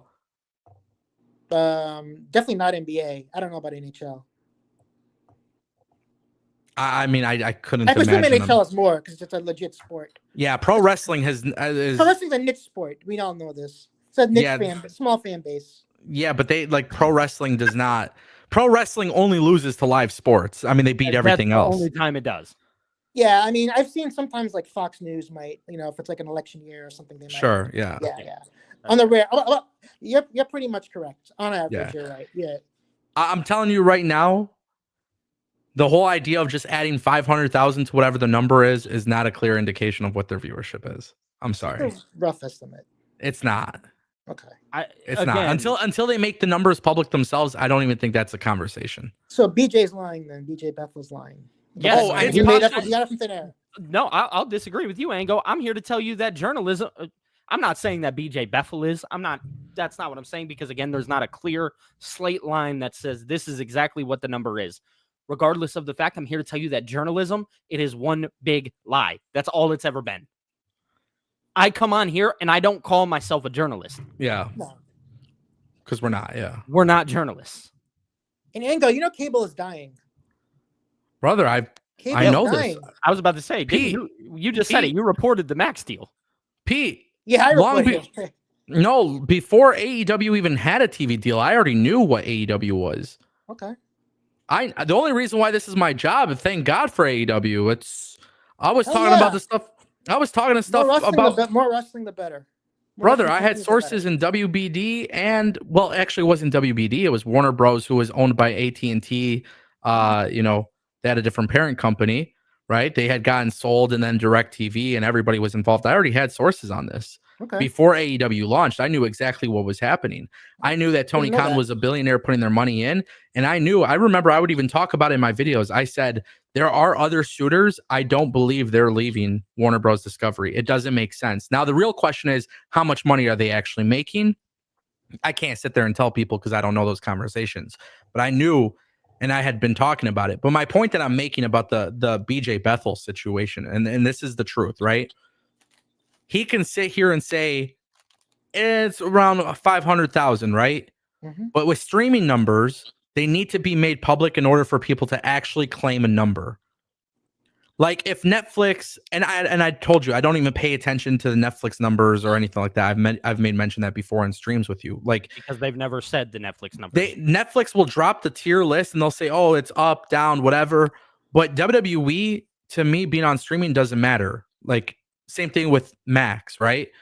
But a number on streaming is a true indicator of, it's probably the closest amount you'll ever know as to how many people are actually watching. Because as you and I both know, TV ratings doesn't actually indicate that's how many people were watching the show. Mhm. So streaming is probably far more accurate. To go off of one report at one point in time and then every week after be like, well, let's just add 500,000. Mhm. You can't defend that, bro. You can't sit there He because said every episode 500,000. That's what he said. but it's not. There's also numbers for he's NBA lying. and stuff. He's saying he's lying. I'm saying BJ Bethel, whether he's right or wrong on that one particular instant is fine. It doesn't matter. But we're not going to apply those numbers to every single week after. Well, until there is numbers every single week that says what Until they're he's getting. proved wrong, until he's proved wrong, we have to go by it. Until it's proof that he's wrong. No, Pete, you're saying that they're getting that every week. Yeah. But that's what that report said. 500,000 every episode of Dynamite. Read Okay. it very clearly. Read it very Breaking clearly. news for everybody. Breaking news for It's not everybody. 500,000 I'm here total to for a report. month. I'm here to report that the Ango Show is getting 35 million views on this live stream right now. Would you Please run believe with it. Would Awesome. you believe us? No. You'd believe? No, 35 million views right now. No. You There's a wouldn't number believe on the it? bottom, isn't there? you wouldn't believe How it, but many we're viewers? telling you. But we're telling you. Are you? Oh, come on! You can't compare the two. It's apples Why? and oranges. Why can't we compare the two? Because there's a number right there on the screen. How many views? But I'm telling you. Yeah. But there's no number for Max. They don't. Oh, Bill, There's no number Billy, for Max hold when you on. watch the show. I mean, oh. No. But The you're telling report says me 500,000. You're telling me because you can see it with your own eyes, you won't believe me, but you're willing to listen to somebody else who won't let you see it with your own eyes. Yes, because he's a news journalist. Pete. Come on, Pete. You're better than that. Come on, Pete. Billy. How, until he's proved wrong, why would he put his neck on the line? If this came out that Pete, it was wrong, it was Pete, false. I'm gonna. He has sit here and 2,000 followers. What do you mean? He's got lower clout, like he's got lower viewership and stuff than me. Why? That's irrelevant. No, it's not. How many followers he has, but he's a legit news journalist. He has a Why would he put lengthy- himself on the line? Why would he? He has a lengthy it's- resume, Ango. I saw Why his would he put resume himself X. on He the posted line it so one we time. could have conversations like this and there not be a fact? Sorry, say that again. The reason why he would put his neck out on the line is because there isn't a fact, and we can have conversations like this where somebody, and nothing to you, Pete, but somebody like you believes that this report is true, Why wouldn't it be? and true? you're running with the report. And like I said, he was one of the first ones to break the TV renewal. Everyone thought he was talking BS. I think everybody knew they were staying with WBD. Not everyone. So is your argument Not that everyone, AEW Ingo. is your argument that AEW is profitable because of that TV deal? Yes. Really? Yes. How so? I don't have the numbers, but I would presume they're profitable. Yeah, I mean, we could presume anything is right. I mean, I was reading they're going to be the second most profitable pro wrestling company after WWE, even surpassing WCW. Yeah, I don't think WCW is even worth talking about. But Well, I'm just talking about the major companies in the U.S. But here's the thing, right? Here, and it's not a debate. Like, I'm not debating you on this, right? Mm-hmm. But to sit there with with the way that you comment in the chat with like this whole thing of like certainty, there has to be something to prove the certainty, right?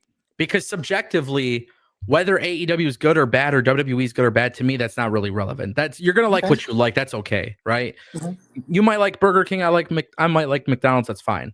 But the way that I'm kind of looking at this, right, is, oh, yeah, I would presume that AEW is profitable. Okay, why? Why would you say so? Because of the TV deal?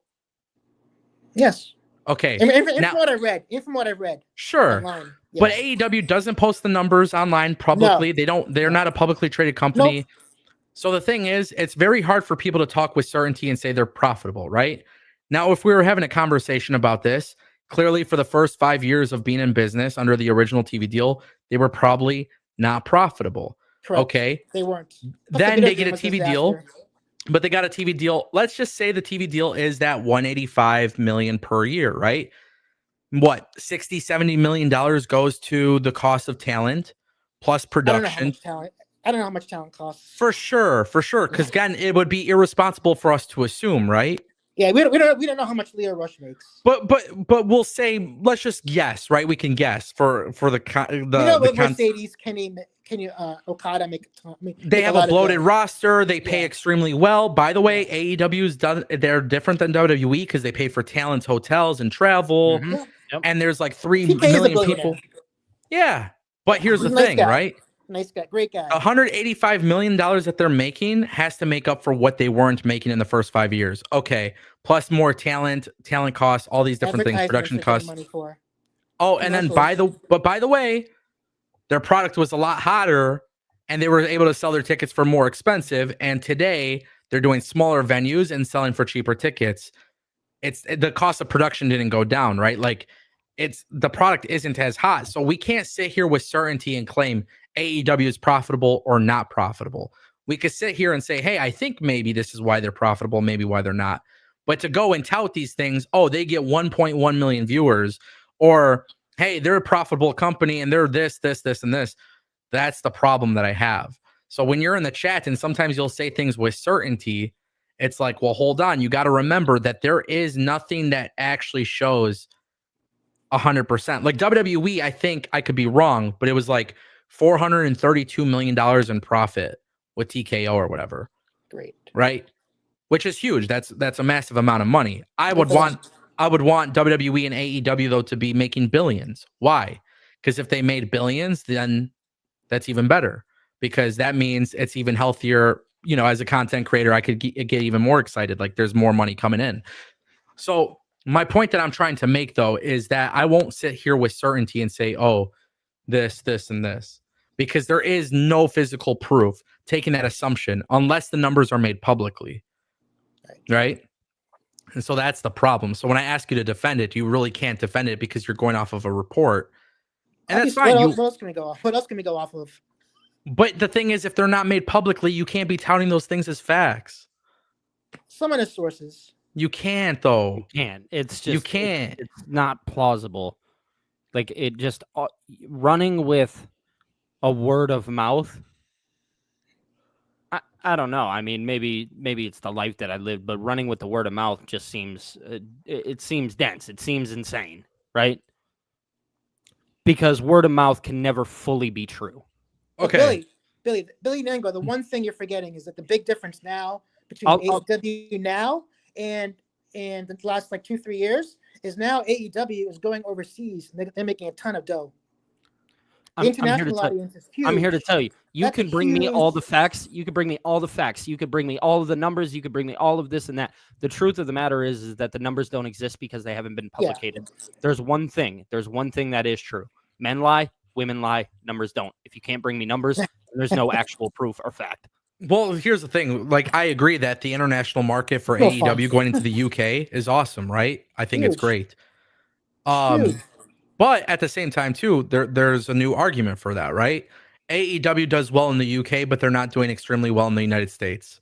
So that one show doesn't make up for the fact that all these other shows are Aren't doing well. relatively All in less. Wembley, 81,000. Sure. That number's already been debunked, though. It's fake news. It's fake news, Ango. Why? Because a journalist said. A journalist said that? I don't know. Do we just listen to the journalist? I don't know. I don't know. Journalists didn't break that news. I remember the city came out and said that, like, that wasn't it. But they were going by turnstiles or something, right?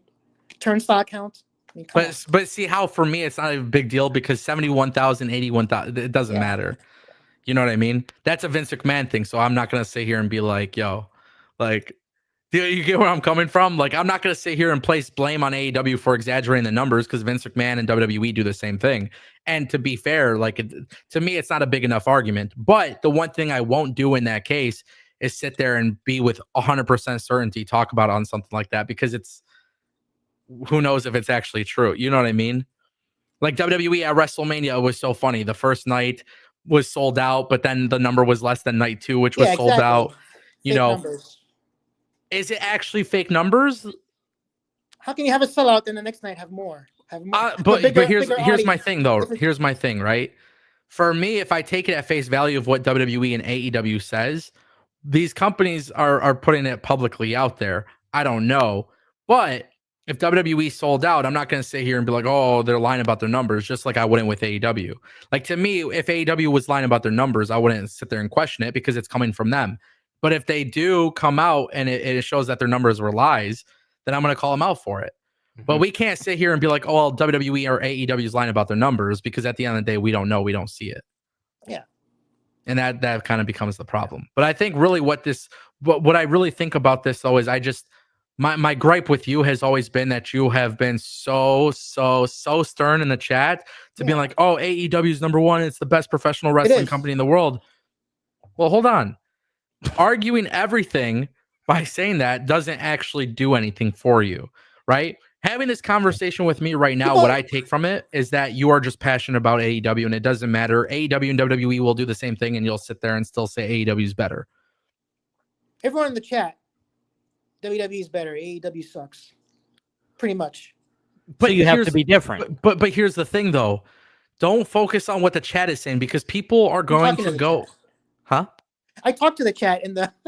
I know, in the but chat I'm just room. saying, people. Yeah. Do you think people are being legitimate with you? I think people think you're trolling, and that's why they give you shit. No, I think they're. I mean, I've been in the chat when you talk to WWE. They're always positive. They're always, NXT is the best. Raw is the best. SmackDown's good.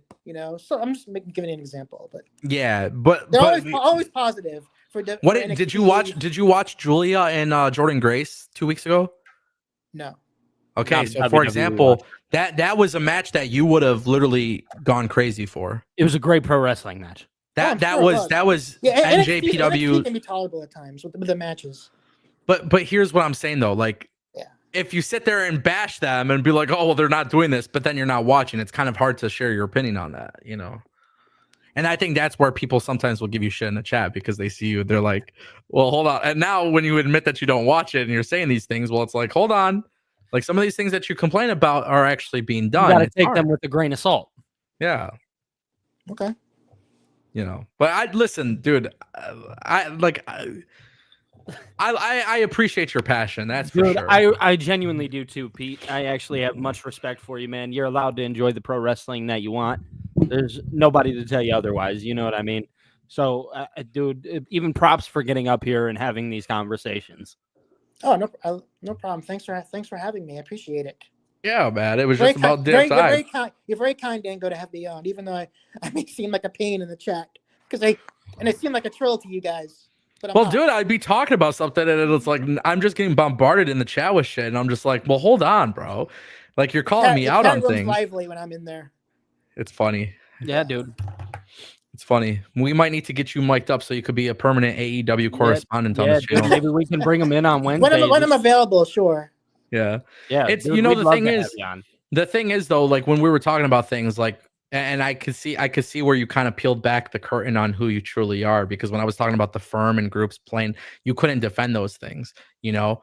And AEW is not a perfect company. I'll give you that. They're I not know, perfect. They're not but perfect. for example, though, if you're gonna say Triple H isn't a good storyteller, well, like that's not a concern. Nobody has that concern in WWE. It's not like Vince where like things happened and then they get ignored, right? And that's where a lot of the criticism today that I have about AEW is, and it's been actually that way since day one, where it's like they just move on from things without explanation, and it's a constant thing. I'll Like give you one WWE note. Sorry to interrupt. Big E, the New Day heel turn on Big E. Where's the payoff? They turned heel. What do you mean? I know With they turned payoff? heel, but the whole thing. Big E was still injured, and they made that very clear. Yeah, Right, we know that, right? But So if he's still injured, why would there need to be a payoff? If he's injured and he just can't do it, he's not on TV. I mean, he could call. You know, he could interfere in matches. What are they just gonna no, do? he can't. He can't. He's not cleared for a physical. he's not cleared for the physical altercations. He can do something. He can argue with Kofi. And then Are they just going to see if he argue can get forever? pinned or something? Are they just going to argue forever? They're just going to Sure. continue to argue?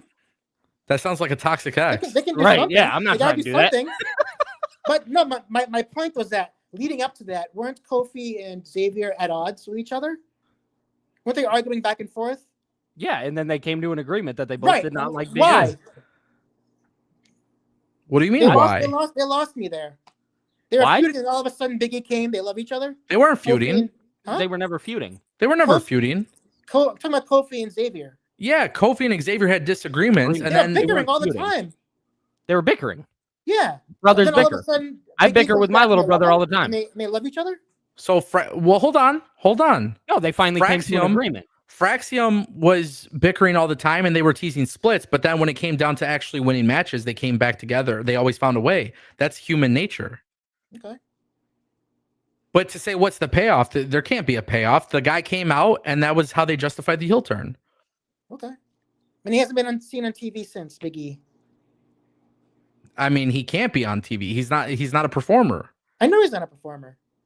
So what would But you like I do? said, he could have backstage, They're just going to fight forever? confrontations. They're just going to But bicker back. what would you?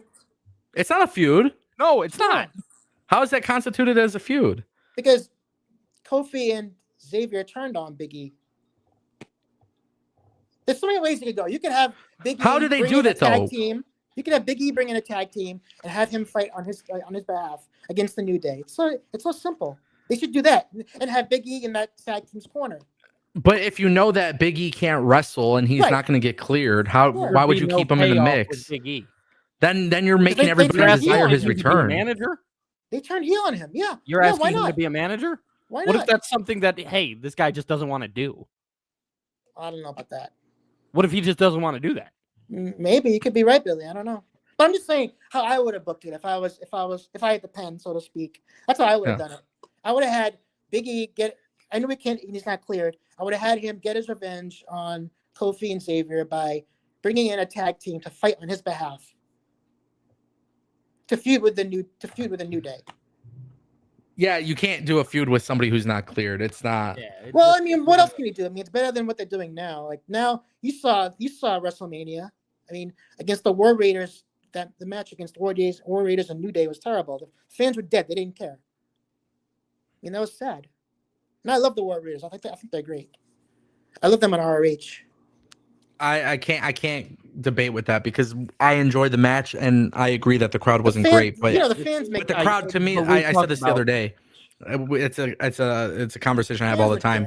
My reaction to a match being good or bad or a storyline being good or bad isn't based on what other people reacted to with their money. Like they spent their money. If they want to sit there and be lazy, it adds to it. It doesn't change the quality of a match. And that's not fair.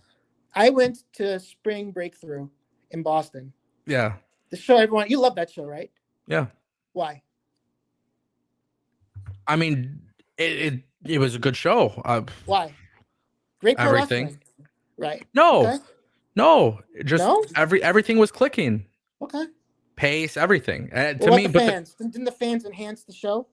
no, The fans- I'm different than everybody when it comes to this. I'm so keen on this. Sometimes I watch the shows with very low volume. Okay. Sometimes, Yeah, like he I don't said this care. I don't when care You can about tell how the fans fans are hot. react. You can tell the fans are hot though. For sure, but what I'm saying is it doesn't change the way I watch TV or watch wrestling or whatever. It doesn't matter about the crowd. The only time I ever felt like the crowd actually mattered was watching like Backlash Puerto Rico or Backlash France, like or All In and Wembley. Like it's cool when you see these international crowds, but it doesn't change the fact whether I like a show or like a match or not. Mm-hmm. The fans were unbelievable. I was so glad I was part of it. It was an amazing show. Yeah, but I've gone. You know how many shows Great I've gone pro to wrestling matches. since the inception of AEW? I've gone to more AEW shows than any other. Oh, Like, cool. I but heard. but here's the thing. I've said this before. Even in 2021, 2022, all those years, 2020, I always used to say I was like, there's nothing that beats an AEW show in terms of the environment. Absolutely. I'd be watching the show and I would literally I'd tell my friends or people I'd be sitting next to, I'd be like, this shit sucks. Yeah. But it doesn't change the fact that I have fun because it's the environment. You know what I mean? So it's at the end of the day, like it's a different experience when you're there live versus when you're watching on TV. When I'm there live, I want to have fun. I might have a drink. I might try to be a little bit loose and cheer. I cheer the baby. Like I have a rule. I cheer baby faces. I boo the heels. It doesn't matter who it is. I don't care how cool they are. I'm one of those guys. Like I just boo because I think That's it's fine. fun. You know. Great Yeah. So it's like, yeah, with wrestling fans, bro, I don't watch a show and be like, oh, the crowd sucks, so the match sucked. That's not fair. You know. It makes the show better, in my opinion. Sure, but I don't think it could. Maybe the energy of it makes it better, but I don't think it's fair to judge a match because people decide to spend their hard-earned money and sit on their fucking hands. You know. It just makes the ambiance just feels better with a hot Sure. crowd. Sure. That's why the international shows are fun because the fans are so hot. It Of makes course. a boring. It makes a average match great. You know how many great matches have existed where the crowd sucked? I don't know. I haven't Both thought companies, about it's happened. it. Okay. I'm sure it has. You know. Sure. But it would be very unfair to say, oh, this match sucked because the crowd was not reacting. Well, doesn't help. Doesn't Like I help. know when Blood and Guts came to Detroit in the Blood and Guts match, a lot of people were honestly quiet throughout the match until the big spots happened. That's understandable. Yeah, but I thought it was a great match. The match Imagine if was I really sat there and said the match sucked because the Wasn't crowd that was It's quiet. a long match though, Ango. It's a long match. It's like an hour, I know. isn't it? Yeah. So I that's can't. I mean, understandable. timestamp I don't remember, but Yeah. It's a long match. yeah. Well, this was fun. This was a lot of fun. Thanks I for having did get me, a lot guys. of appreciate I it. did get a lot of super chats I'll have to answer to, so I won't keep you here for that, Pete. But I appreciate you. I respect you. I respect Thank you. you. I Much appreciate it. I respect, respect you guys man. too. It's Much always respect. fun. It's always fun to debate a little bit. Yeah, You know. debates are great. Like, You might have contradicted yourself a couple times, but it's okay. That's all right, dude. Well, We're I not gonna mean- hold you to it. you're putting me on the spot here. I mean, so You're good, bro. You're good. I appreciate you All right. for coming on. A lot of people wouldn't do that. Thank you. And Pete. I told you before, I said, hey, I watch you on the show, and you yeah, I still wouldn't remember. do it. So, I remember. yeah. Definitely. So I appreciate you coming on here, though. And Thanks, guys. I hope you have a great day, and You too. we'll be in touch. Definitely. But we'll get through the super chats, and then we'll call it a stream. All right. Thanks, guys. yeah, Cool. absolutely. Appreciate you, buddy. Be safe. See you in Take care, chat. man. Bye. Be safe. Yep. Bye. All right, ladies and All right. gentlemen. What a guy. We got our super chats that we got to get through, and then we will call it a stream. So if you guys want to get your super chats in there, if you guys enjoyed that little debate, that was new idea, bringing a fan on board and having that conversation. Doesn't get better than that, ladies and gentlemen. Always fun to debate. I think you guys kind of saw exactly what we all saw and what we've all known. But shout out to Pete Rocks for finally joining. Man, so- what a guy. We'll knock these out. Let's see. Richard Cohn. Okay, the last super chat that we did was the wrestling old head. So yes, the next one, Richard Cohn, $5. He says, Peter thinks AEW is good. What is he smoking? They suck. No story. It just sucks. No, I think AEW does tell stories, and my argument is that they do tell stories. I personally don't think their stories are that great. I Yeah, feel like it's more been a of long an time. enjoyable thing. Yeah. Yeah. Hit or That's what that miss. comes down to. Definitely hit or miss. But of course, that's subjective. So if that's your opinion, that's completely fine. You're more than welcome to have that opinion. Same thing we told Pete. Yeah. You're welcome to have that opinion if that is what you think. But they do tell stories. That is true. Yeah. Thank you, Richard Cohn. Jose Martinez, $9.99. AEW hasn't been the same since Punk left, but when he returned and made Collision, it was boring as well. Also, haven't seen AEW since Revolution 2023. I don't know what changed the shift, but it's not the same. The excitement for AEW around Revolution 2023, I remember going live being like, I think this is the shift that the company Sting. needed. That was Sting, right? Yeah. Yeah. Mm-hmm. Was it 2023 or 2024? No, Sting might have been 2024. Revolution 23 would have been MJF And Daniel Bryan. Brian yeah. Danielson. Brian Danielson. Yep. Yeah. Yep. I remember that. That was a Yep. really good time. But I remember even at that time thinking it was going to be a shift. For sure. And it didn't, you Nope. know. And that was Nope. tough. Wasn't Ricky versus Jericho on that card Yep. too? Yep. Crazy to think about. For sure. I think what happened though with the shift in AEW, honestly, it's been inconsistent since 2021. That's kind of been and me and you have had numerous conversations about it. That's kind of been it's fast here, it's slow there, it moves good here, it moves not so well there. That's it's the inconsistency problem. Yeah. Shout out to Jose. Richard Cohen dropping another 5. He says that Death Rider storyline is garbage. Just give up that title already. You're garbage. Your team is garbage. It's destroyed AEW. Yeah, that's something I'll agree with. I just don't think the Death Rider stuff is good. No, and I don't. sucks. How many times have I said Swerve, Samoa Joe, MJF, Ospreay? Like, yeah, just somebody should have taken the belt. They're clearly committed to it. We'll see. Right. The payoff needs to be good. And we can only hope that it's going to be good. Yeah. After watching with Will Ospreay and Hangman Page last night, though, I think there's an argument to be made that the payoff will probably be good, but it's too long of a shitty storyline for it to matter. Yeah, it's been going on for what feels like about the whole year. Yeah. Shout out to Richard. Brian McCaddy dropping $5. If AEW was an alternative or better than WWE, why are the majority of its champions ex-WWE talent? Yeah, I think that's a problem. They've shifted away from the Sammy Guevaras, the Jack Perrys, the MJFs, the OGs, you know. There's a lot of people that are OGs in the company that don't really get used. That's tough. And to be fair, it's not a big complaint that I have because we saw, you know, Ricky win the North American Championship or whatever. Right. But like, I do think at some point though, AEW should kind of revert to some of those talent that kind of crafted their identity to them. Yeah. You know. Yep. Yeah, shout out to Brian McCaddy. Dwayne Jackson dropping a 50 bomb. With MJF joining the Hurt Syndicate, I think is lazy booking because when Cedric Alexander comes in, and if he comes, they will turn on MJF. He's the third wheel on a storyline that MJF getting his Triple B back and not in the Owen Cup. So he hasn't officially signed the contract to join the Hurt Syndicate. So my prediction was for next week, which this is one of the things I am excited about. I think Cedric debuts next week and they attack MJF. For sure. Mm-hmm. Go ahead. No, I was just gonna say I can see Dwayne's point here. You know, he is gonna turn. They are gonna turn on MJF. That's naturally just what's gonna happen. In some degrees, this is to make Cedric Alexander look good when he comes in, right? And he'll have that feud with MJF. You know, it's kind of hard to tell the direction in which they're going to take with MJF. But for now, this has kind of worked. You know what I mean? It's been fun, you know, kind of like we talked about with the whole Tony Khan thing, him hiding behind Tony, you know, whatever. It's fun and it'll do the job for now. It's what they fought. Again, this is kind of the same story with AEW. It's how they follow it up. Yeah. Right. It's really going to matter how they follow up with MJF, especially if he ends up losing to Cedric Alexander. Yeah. We'll see how they do it. I think that's the big thing. It just depends how they go about it. I said my complaints before was MJF and Hangman and some of these guys are tied up in stuff that just I would rather see them at the top of the card, you know. For sure.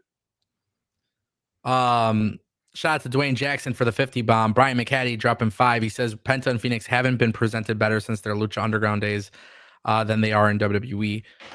Well, I think it's different comparing Lucha Underground to WWE, AEW, and TNA. Just because it's a whole different kind of promotion. But Right. I think Penta and Phoenix have been presented best in WWE. I'm just being honest. I thought they had great presentation in TNA and AEW, but I think WWE has figured out to make them marketable guys. Absolutely. And I see even more with Penta. Like I've mentioned this before. Like I don't even want them to tag team because I just see so much more potential in Penta as a singles guy because of WWE. Absolutely, the way they presented him. Yeah. Yeah. But that's again subjective stuff, right? Yep. For sure. Brian McCaddy followed up with that with another 5 super chat, and he says, if you're not consuming the product firsthand, you cannot have an objective opinion on the quality of either product. Which I think that was one of the big things that we were talking with Pete, because he's like, and really that was the one thing about Pete where he kind of said it himself, like, oh, well, AEW is a better pro wrestling company. Okay, well, you're okay with them doing ads? Yeah, because the wrestling is better. Okay, so if WWE does better wrestling, well, it'll help them a little bit. You know, like it's kind of like, well, hold on, like that's not fair because apples to apples, you know. Right. Exactly. But I agree. If you're not watching the product, you can't really have an opinion on the product. Honestly. No, I don't think you can. I mean, here's the thing though, like everybody is welcome to have an opinion. I just think it's silly when they do if they're not watching it. Yeah. That's the thing about it. That's the truth. Well, I mean, people get exposed all the time about talking about something that they haven't watched. Yeah, exactly.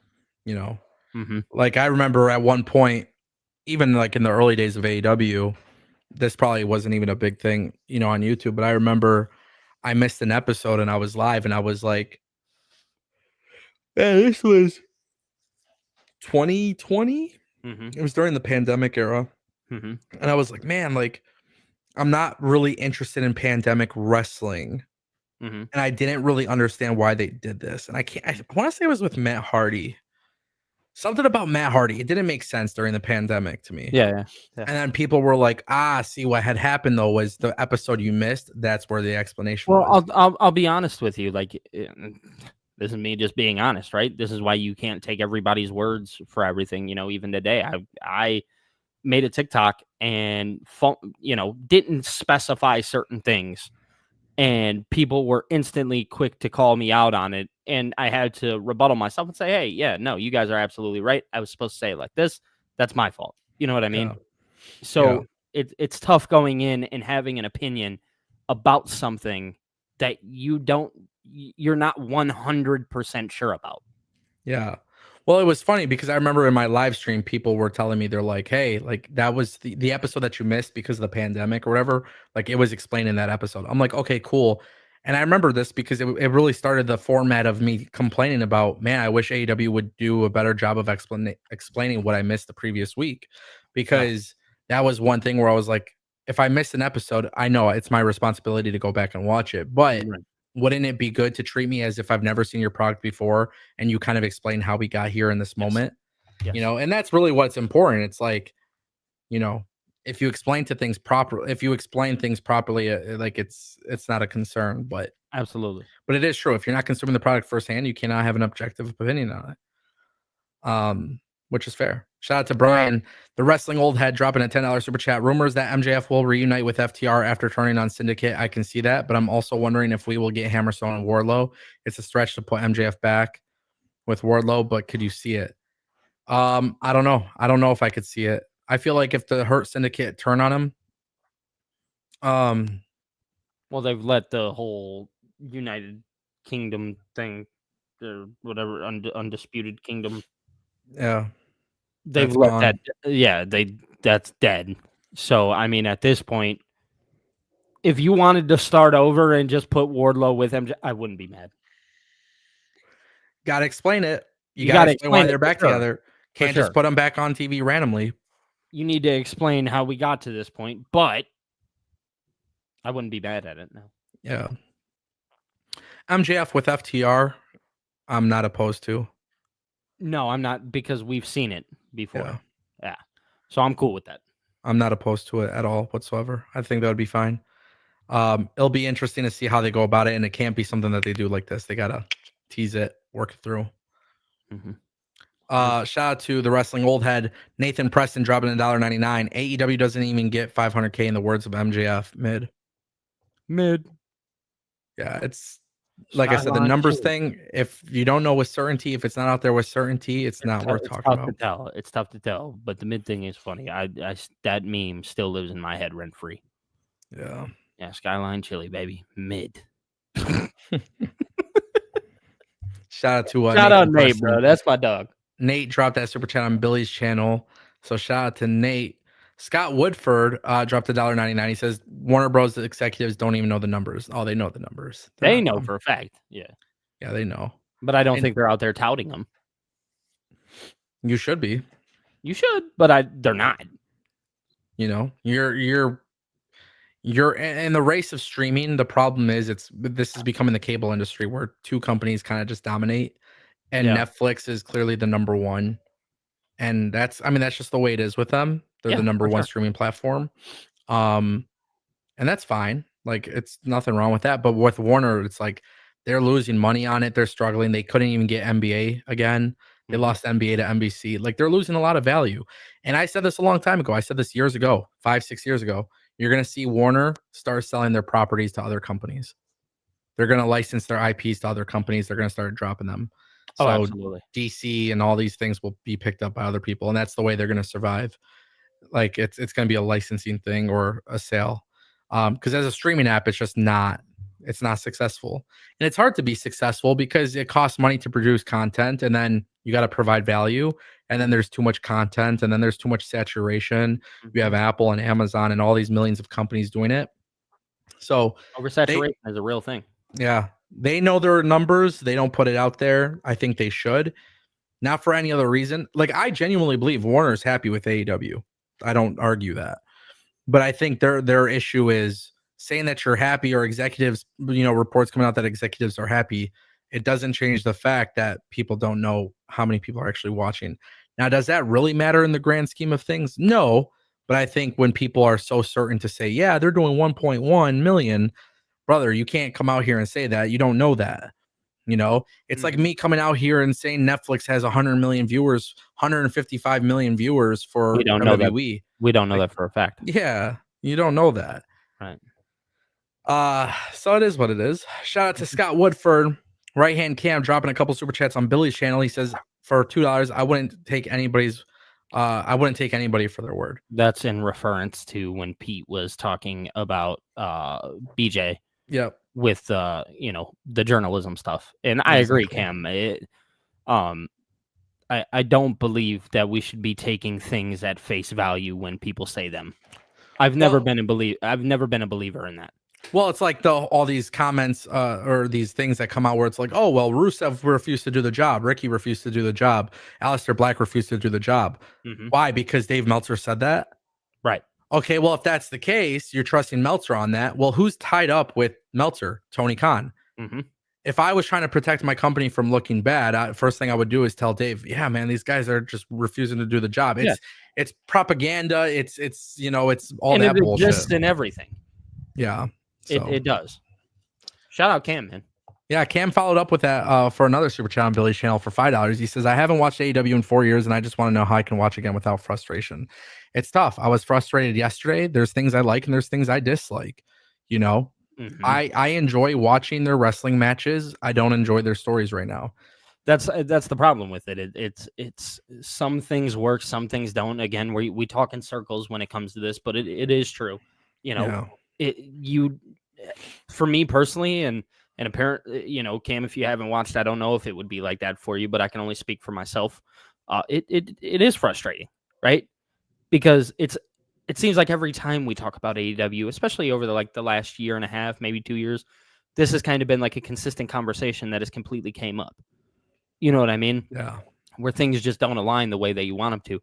So it is tough to go in, with some kind. At the end, I'm at least frustrated from one or two things that they've done. Yeah. Yeah.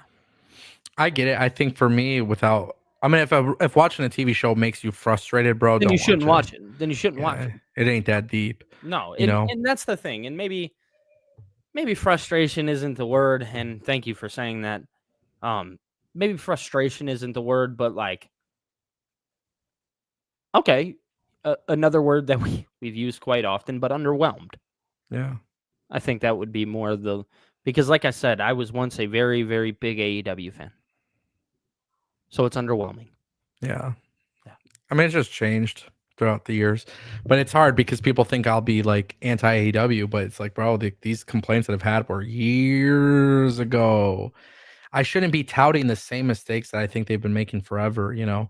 And it's like, I don't know, like to me, it kind of bothers me because it's like I see like yesterday with the whole Mina Shirakawa thing and Sky Sky Blue. Blue. Mhm. It's like, dude, Sky Blue was somebody where people were like, hey, we're ready for her to become champion. Like, Yeah. she's great. We're behind her. Yeah. And then that's not how it works, bro. Like you undermine talent with that kind of decision. And instead, what they could have done was air vignettes for a couple of weeks when she's ready to return, put her in a singles match that she wins, and then, you know, Mm-hmm. there's ways to go about it. For sure. So that's the tough part, right? Yeah, it is. Shout out to Cam. Jose Martinez dropping $4.99. We need, I don't know if you're familiar with Wrestling Otaku. He's a diehard AEW fan. We need him for your debate. I don't know who that is. Me either. And I mean, the point of the debate was really we opened up the doors because Billy had to take care of something. So when Billy was taking care of that thing, I said, hey, listen, we'll open up the floors to somebody. Pete is somebody who constantly defends AEW through and through. And I figured let's just throw him on the show. So I don't think that's going to be a common thing that happens all the time. I'm unaware of who he is. So I don't know. But I think it's important when you're going to have these kind of debates, you're debating with people who are genuine in their takes. And I think that's a big thing is, Mm-hmm. you know, people need to be genuine when they're speaking. Yeah, it's easy to say WWE sucks or AEW sucks. I can do that all day long. But anytime I ever praise or criticize, I always say exactly why. Like it's backing it up. Yeah, so like for me, it's like I criticize WWE all the time, but you guys don't think of it that much of a big deal because I'm praising the storylines. But like if I criticize like I criticize with the YS6 not being mentioned or not doing anything, and then Alexa Bliss being taken off TV, like people hear that, but it doesn't really change the fact that what's currently happening on TV has nothing to do with that, and everything that is happening on TV is relatively what I would consider good, you know? Yeah. So that's kind of the issue, but it is what it is. Shout out to Jose. Brian McCaddy dropping $2. He says, we are all wrestling fans. Why tribalize? Well, it's because, bro, people, I don't know. The tribalism's goofy. I'll forever think it. There is no. Oh, it's to me, it's funny because it's like, oh, well, Triple H took over WWE and all of a sudden Angle loves WWE again. But it's like, yeah, that's kind of what's supposed to happen if the product improves, you know? Right. Yeah. Like, aren't you supposed to go in if you feel as a watcher improvement in something? Aren't you supposed to enjoy it then? Yeah. I think that's I don't know, man. I think that's a big thing. Agreed. Enjoy what you enjoy, man. Yeah. Yeah. I think, well, that's the big thing, right? It's like perfect example was my good buddy Mike. He says there's plenty wrong with WWE, but the content isn't one of them. That's exactly it. I think that's the perfect way to say that. Like WWE is allowed, they face criticism. So it's funny, like, for example, Pete was when we were talking about the advertising thing, like that's going to stick with me because it's, well, if WWE had better in-ring wrestling, maybe it would be a little bit better, but you wouldn't be mad about AEW doing it more often. Like, of course, Tony Khan is going to try to get more advertisements because that's how you make money. Like, right.